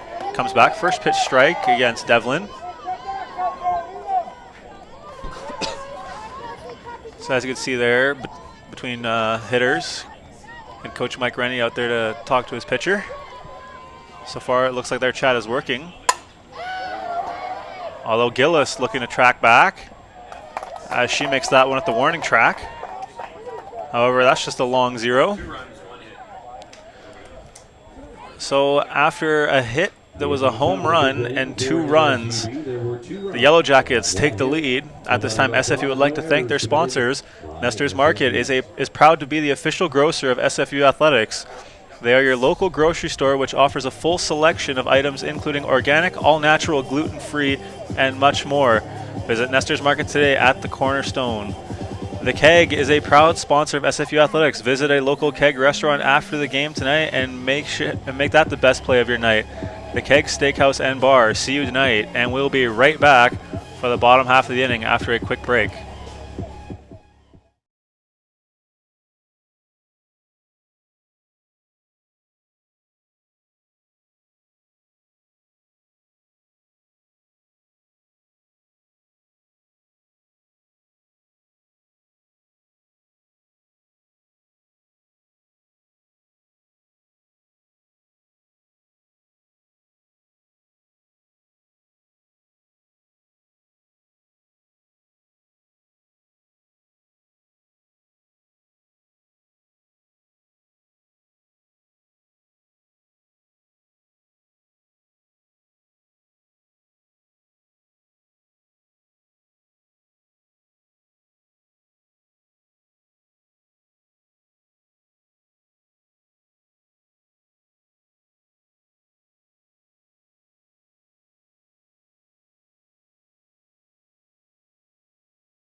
And leading off the bottom of the 5th for the Clan is the catcher, Catherine Murnahan. So after a inning that saw the Yellowjackets take the lead, Clan here looking here to try to chip away at that 2-run lead. As that one goes by for a ball. Detling pitching a gem of a game so far, holding the Clan hitless through 4. However, not quite a perfect game, as there have been a couple walks issued by Detling. And of course the hit batter last inning. As that one goes by for a ball, 2-0.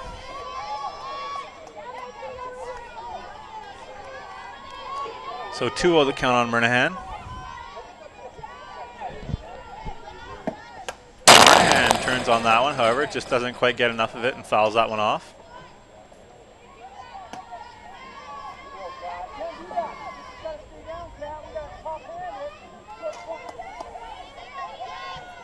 So that brings the count to 2 balls and 1 strike. Murnahan waiting for hers. And this is the 2-1 delivery from Detling. Just missing outside. So Detling doing it defensively on the hill and offensively with the 2-run home run last inning.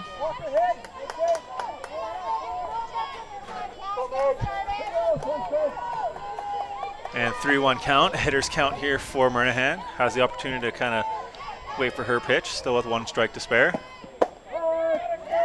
And that one catching the inside part of the plate. Murnahan halfway to first on that one, thinking she had ball 4.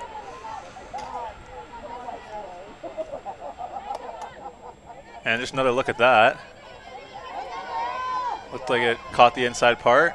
As you can see, Murnahan trying to head over to first, kind of help the umpire make his decision. And she rips that one. That one's got a chance to go. And the Clan break the no-hitter from Detling as Murnahan gets one through.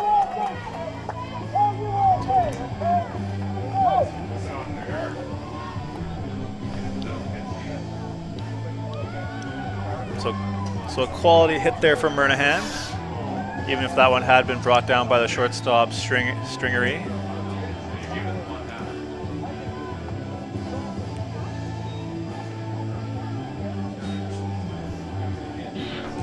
And into pinch run for the Clan is number 21, Kendra Ho. So speed being put on the base paths here. As Clan with none out and 1 on have a chance to play some small ball here.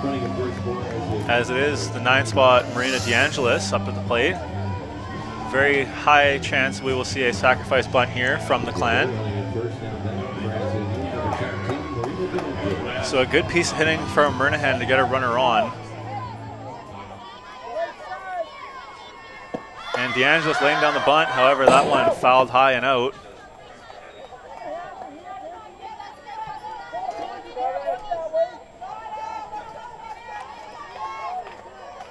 And again, a common trend here for the Clan is the issue of bunting, seeming to be a bit of a problem. Right now, DeAngelis, first baseman playing shallow, third base not too far. Either way, you want to put it in one of the golden triangles. And she lays that one down. Good spot for a bunt. And DeAngelis doing her job to advance the runner. So a good sack bunt from DeAngelis.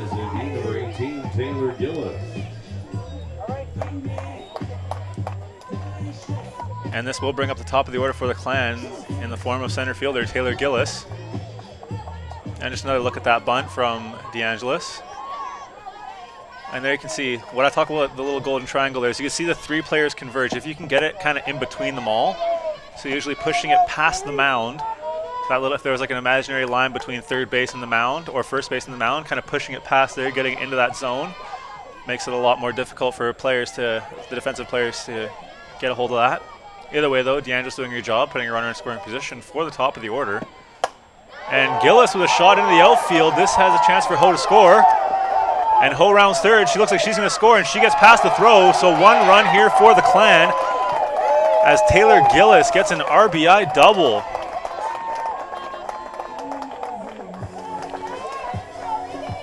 So there you can see why the runner bunted over to second. Once you put a runner on second, they're in scoring position. Any shot to the outfield should score a runner from second. And right there, putting in the speed of Kendra Ho, she scores from second on a shot to the outfield by Taylor Gillis. Not only does it break the no-hitter, not only does the Clan break the no-hitter this inning, but they also break the shutout. And in breaking the shutout, they make this a 1-run game here in the 5th. And there you can see just a good piece of hitting from Gillis. Drives it up the middle. Kind of gets lucky. The ball kind of dies when it hits the grass. And then you can see Ho coming around to beat the throw.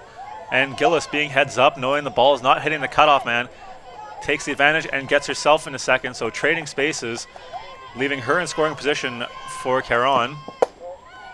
And Caron watches that one go by for ball one.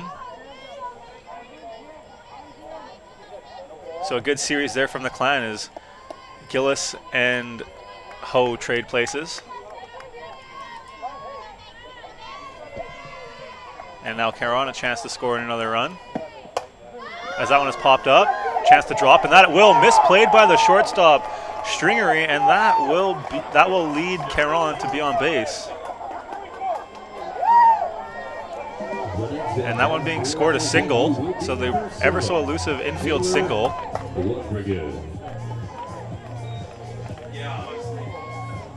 So you can charge that one to the backspin there, as that ball kind of dies and is misplayed by Stringery. And now 2 on, 1 out for Lundrigan. So Lundrigan a chance to do some damage here for the Clan. And Lundrigan getting a little excited. She has a tendency to let that left shoulder open up right before taking a swing. Now stay on that ball and drive through it.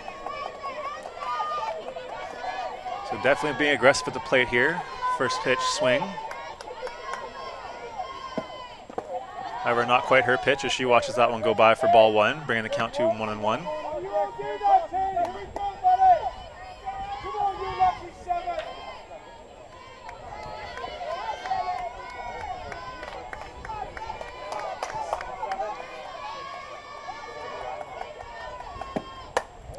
And that one hit. And out of reach of the first baseman, Casanelli.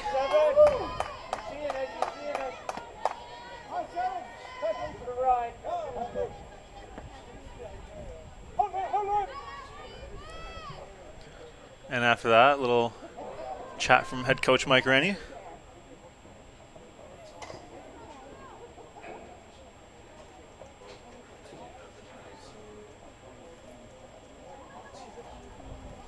Coach Rennie over there to settle down his hitter Lundrigan.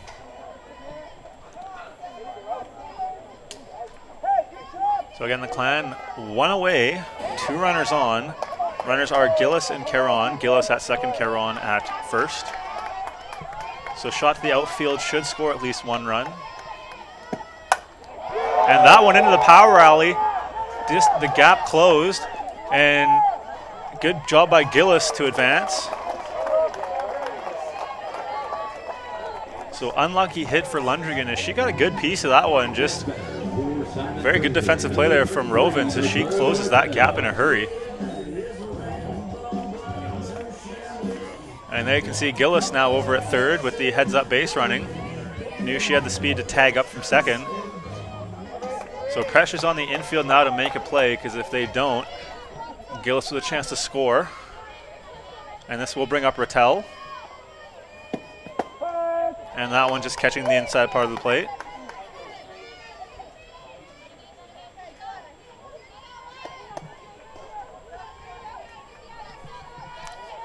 So 0-1 the count on Rattel. Rattel with the potential to change the game with the swing of the bat here. And she squares the bunt. And the runner steals. Caron is safe. And Gillis scores from third. So some trickery on the base paths, working to the Clan advantage here.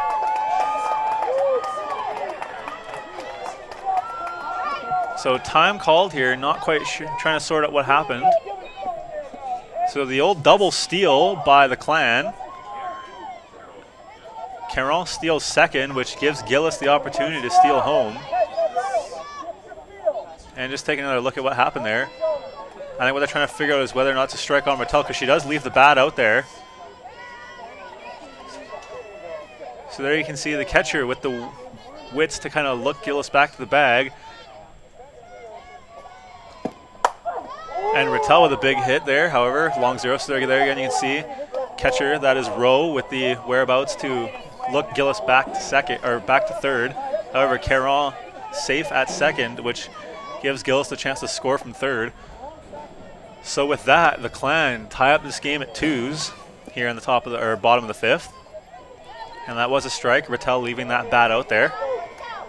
So she faces an 0-2 count. So Detling's home run in the top half equalized here by the Clan in the bottom. And Caron still in scoring position, so Rattel with a chance to add another one here for the Clan if she can put something in play. Count 1 and 2. Still Detling pitching for the Yellowjackets. And she gets a piece of that one. That one looks gone. And that one is off the scoreboard. Rattel with a huge 2-run bomb to put the Clan ahead.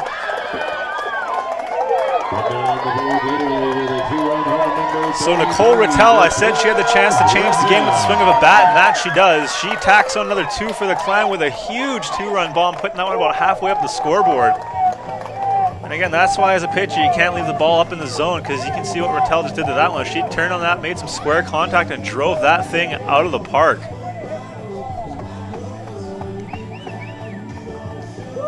And let's take another look at that piece of hitting.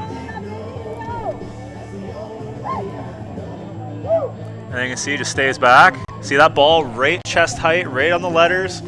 Just sits back, turns on that, drives that thing out of here. And now the Clan with a 4 spot in the bottom of the 5th, put the score 4-2.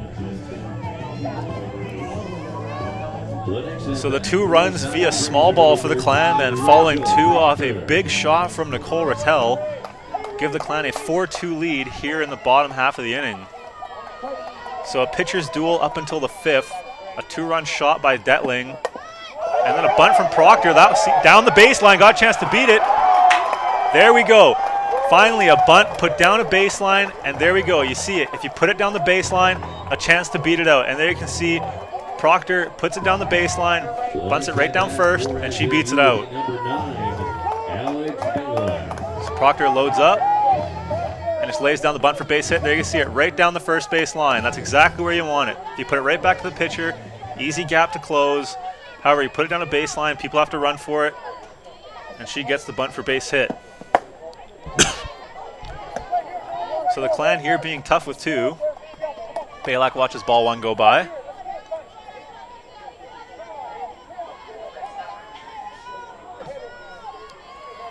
So great ball being played here by the Clan in the bottom half of the 5th. And Balak doing a good job of holding up on that one. Has a finger on the trigger but doesn't quite pull it.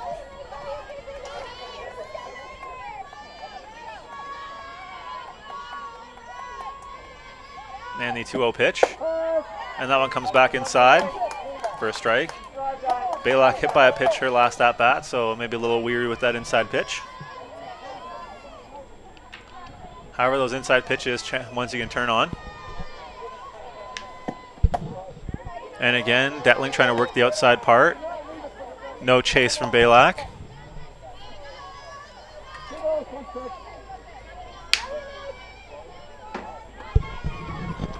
So 3-1 the count now. Balak working against Detling. And Balak with the big swing. Swing and a miss, trying to meet up with her teammate there with the home run. That was definitely a swing for the fences. Especially with that pitch up in the zone. Up and away, those ones you can actually drive through and potentially pull them. Work them any which way of the field. And there you can see, fouls that one away. And just throws the bat on that one, gets another chance.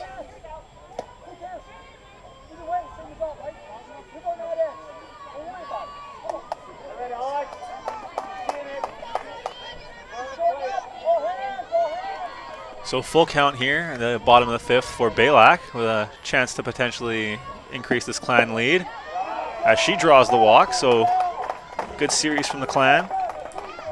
Always interesting to see how an opposing or any pitcher, let alone an opposing pitcher, battles back after giving up a home run.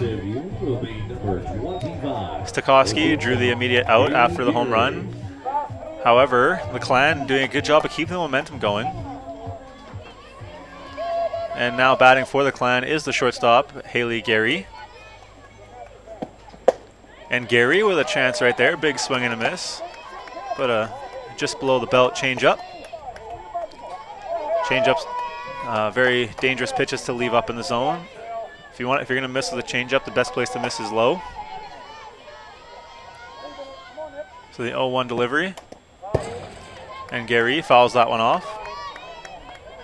So again for Detling following the home run, a bunt for base hit and a walk. So not the kind of comeback you want after giving up a home run. Momentum definitely favoring the Clan right now, as hopefully Gary can just increase that and keep it going as she watches ball one go by. So Gary having to be tough with 2 here.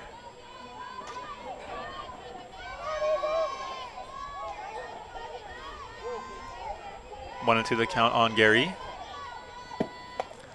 And a good foul right there. Almost gets fooled by the outside pitch. Just throws the bat out there to foul it off. Stays alive to see another pitch.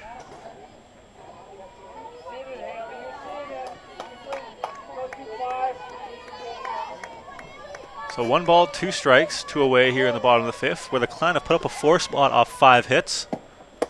And good lights there from Gary, forcing it to 2-2.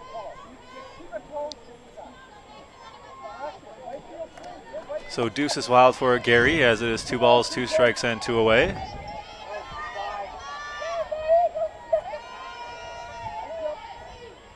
And the 2-2 delivery.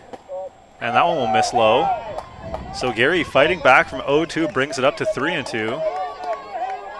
Montana defense has been standing out there a very long time here in the bottom half of the 5th.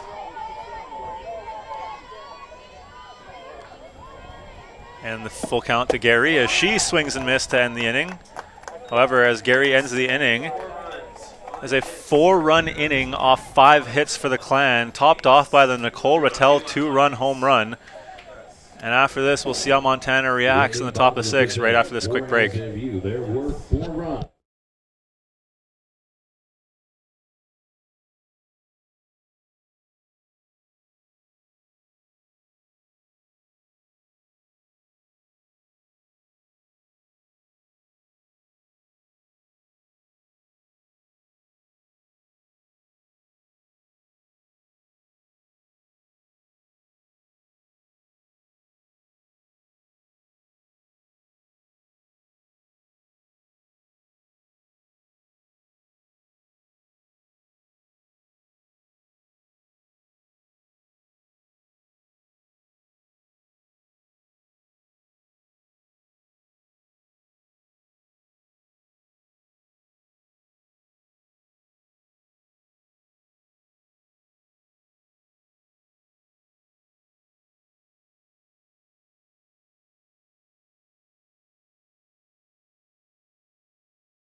Leading off the top of the 6th for the Yellowjackets is the first baseman, Cameron Casanelli. So Stokowski with a chance to pitch with a lead here in the top of the 6th. Clan putting up a 4 spot in the bottom half of the 6th, or in the bottom half of the 5th inning. An RBI from Gillis, the steal home from Gillis, and then the 2-run home run from Rattel being the highlights of that 4-run 5th. And that one chipped into left and tracked down by Balak.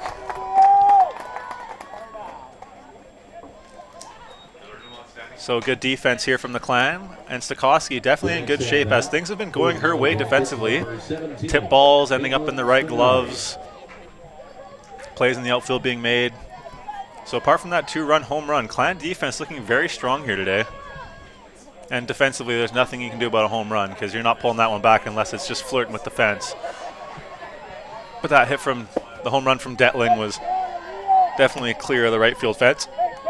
As this will bring up Stringery, the shortstop. She's 0 for 1 today, struck out in the second inning and drew a walk in the fourth. And the 1-0 delivery as that one is hit. DeAngelis with a chance, and she closes that gap to get that one. So again, Stokowski, her job being a lot easier with the defense being behind her, not trying to take anything away from her pitching performance today because it has been a good one. As well, though, the defense been on point for the Clan here today. And this will bring up the catcher, Haley Rowe.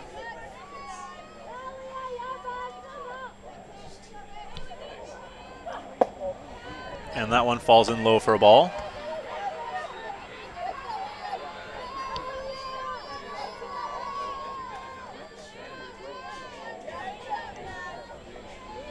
So 1 ball, no strikes to count on Rowe with 2 away here in the top of the 6th. And that one is swung on as Stokowski comes down with that one. Easy throw over to first. And 3 up, 3 down for the Clan here in the top of the 6th. For MSUB, there were no runs. And after a 3 up, 3 down inning, we'll be right back for the bottom of the 6th here on Clan TV.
And leading off here in the bottom of the 6th for the Clan is the catcher, Catherine Murnahan. Murnahan led off here in the last inning. So the Clan 1 batter away from going through the lineup last inning in that 4-run 5th.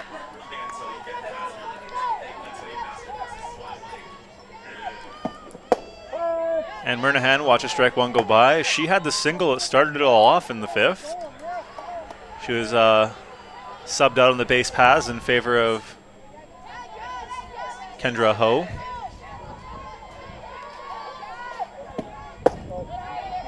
And that one goes by for ball 1.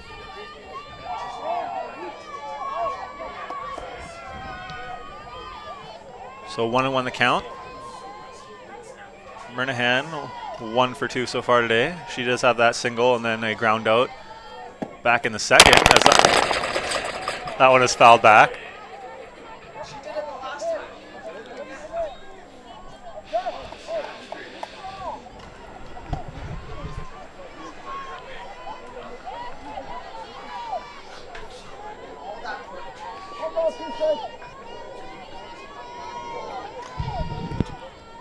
And the 1-2 delivery now to Murnahan from Detling. As she sits on that one, drives that to center. So Murnahan having herself quite a day at the plate, leading off the 6th with a single. So back-to-back drives up the middle for Murnahan.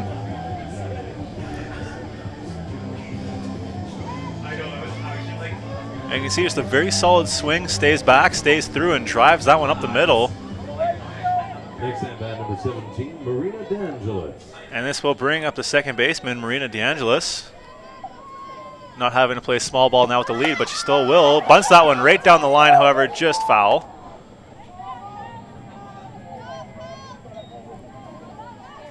So the Clan looking to play very textbook style baseball, bunting runners over, and that one just going out of bounds, or sorry, foul. So again, just very textbook ball, looking to bunt runners over to second, move them in a scoring position. And DeAngelis pulls that one back. However, gets just a little too much hanging time on that one as that is tracked down by Rovens over in center.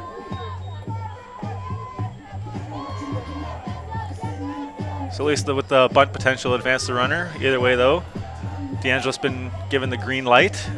Flies out. Not a bad piece of hitting. And this will bring up Taylor Gillis, who last inning had an RBI and scored a run. So generator of 2 of those runs last inning. Driving one in and being one herself. As she watches strike one go by.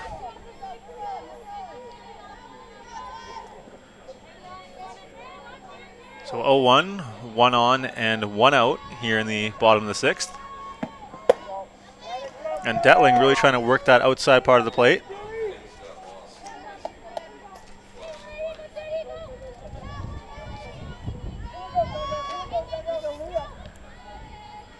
So one's across the board. 1 on, 1 out, and 1 away. And a big swing and a foul there from Gillis.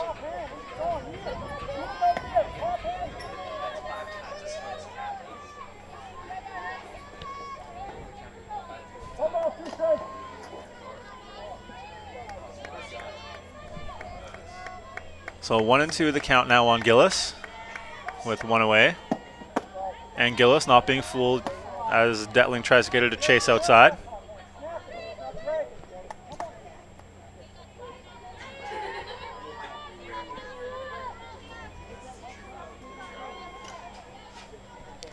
So 2-2 the count. And Gillis watches strike 3 go by. Got to tip your cap to a good pitch there from Detling as she paints the corner. If you're going to teach a pitcher where to put it, that low and away corner is exactly where you'd want it. So again, all you can do is just tip your cap to that one, as it will bring up the third baseman, Stephanie Caron, who is 1 for on the day. She walked in the first, had that fielder's choice, and then the infield single last inning as she watches ball 1 go by.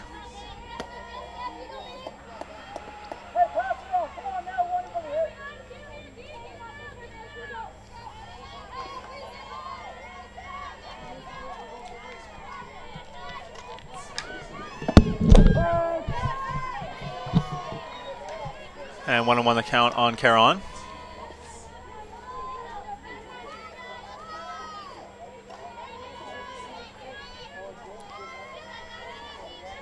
So 1-1 the count now on Caron.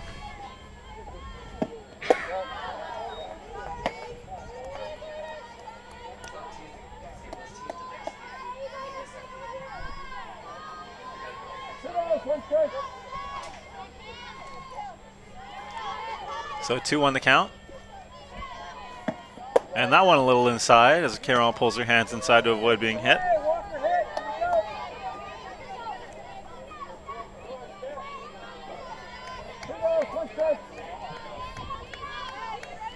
So 3 balls, 1 strikes. Caron with the hitter's count right now. And that one was a good one for Caron to turn on, however, watches that one go by, not her pitch.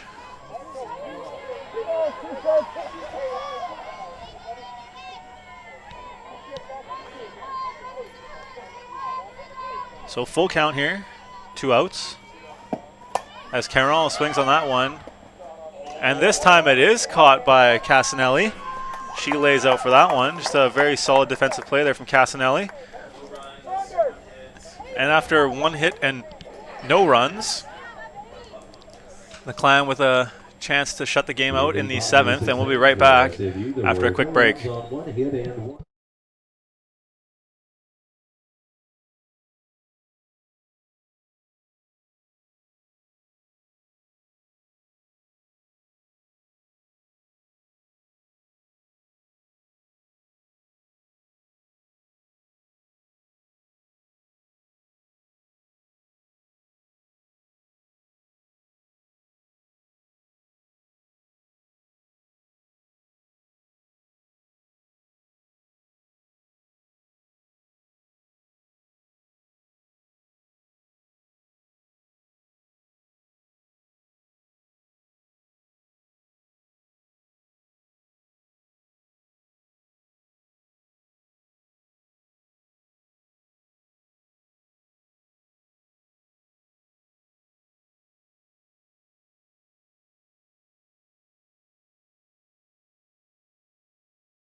Leading off for the Yellowjackets will be So leading off for the Yellowjackets is the 9-spot hitter number 1, Heather Tracy.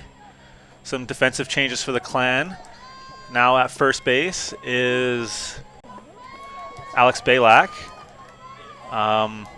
Steph Caron is out at third in favor of Victoria Saunders. And Rattel is now out of the game. And over in the left is number 5, Kendra Goodman. So the new defensive alignment will be Goodman in left, Saunders at third, and Balak at first.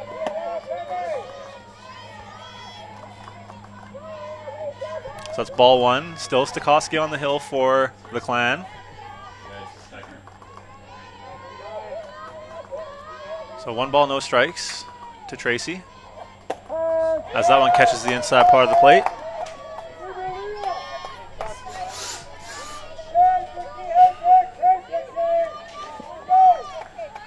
And just a reminder to stay tuned for the second game. This is part 1 of a doubleheader. The next game will be available at athletics.sfu.ca/live2. And that one fielded by Stokowski for the out. Again, game 2 will be found at athletics.sfu.ca/live2. So to find game 2, it will be on a different link. So just a heads up for that. And the Clan 2 outs away from sealing this game. And they will have to get through the top of the order, as is the center fielder, Belle Rovens.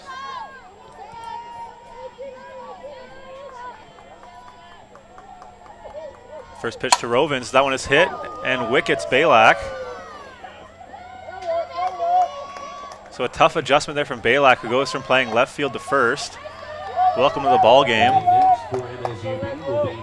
Tough play there for her. However, no harm, no foul. Chance for the Clan to roll a pair here.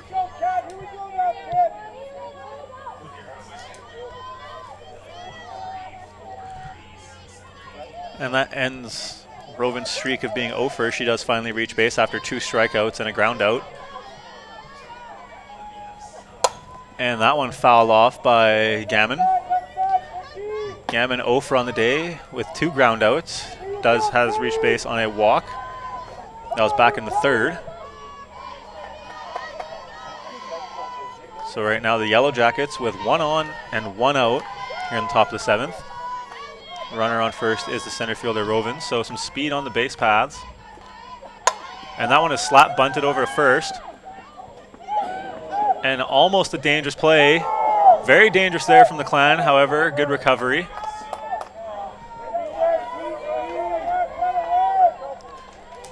So the bunt from Gammon, fielded cleanly by Stokowski. Dangerous over there at first, almost pulled DeAngelis off the bag. She had to go up and get it. However, she does keep a toe on the bag. And then DeAngelis tries to backdoor Rovens at second, throws it away. However, outfielders doing their job to cover the throws. And Rovens cannot advance on the play. So 2 outs here in the top of the 7th, 1 out away from sealing the game. And this is Marissa Prince for the Yellowjackets. 1 for 2 on the day so far, a single and a flyout. She also reached base on a walk. Runner on second is Rovens, so speed on the base paths for the Yellowjackets. And that one is swung on and hit and fouled. So 1-1 the count here. Stokowski working on Prince.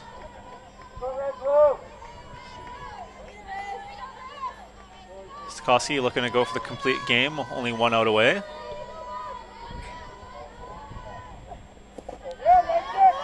And Murnahan doing a good job of keeping the ball in front. Smart play not to throw it. Yes, she could have gotten her either at third or second, but chooses not to throw it in case bad things happened. Let Stokowski put in her work, as she's been pitching a very solid game so far. And they can see the benefit of having a catcher who keeps the ball in front. So good job there from Murnahan. And that one is up and just foul. So Murnahan unable to rip the mask off soon enough. However, it does bring the count to 2-2. The deuces are wild. 2 balls, 2 strikes, and 2 away in the 7th. So Stokowski able to potentially end the game here with one pitch.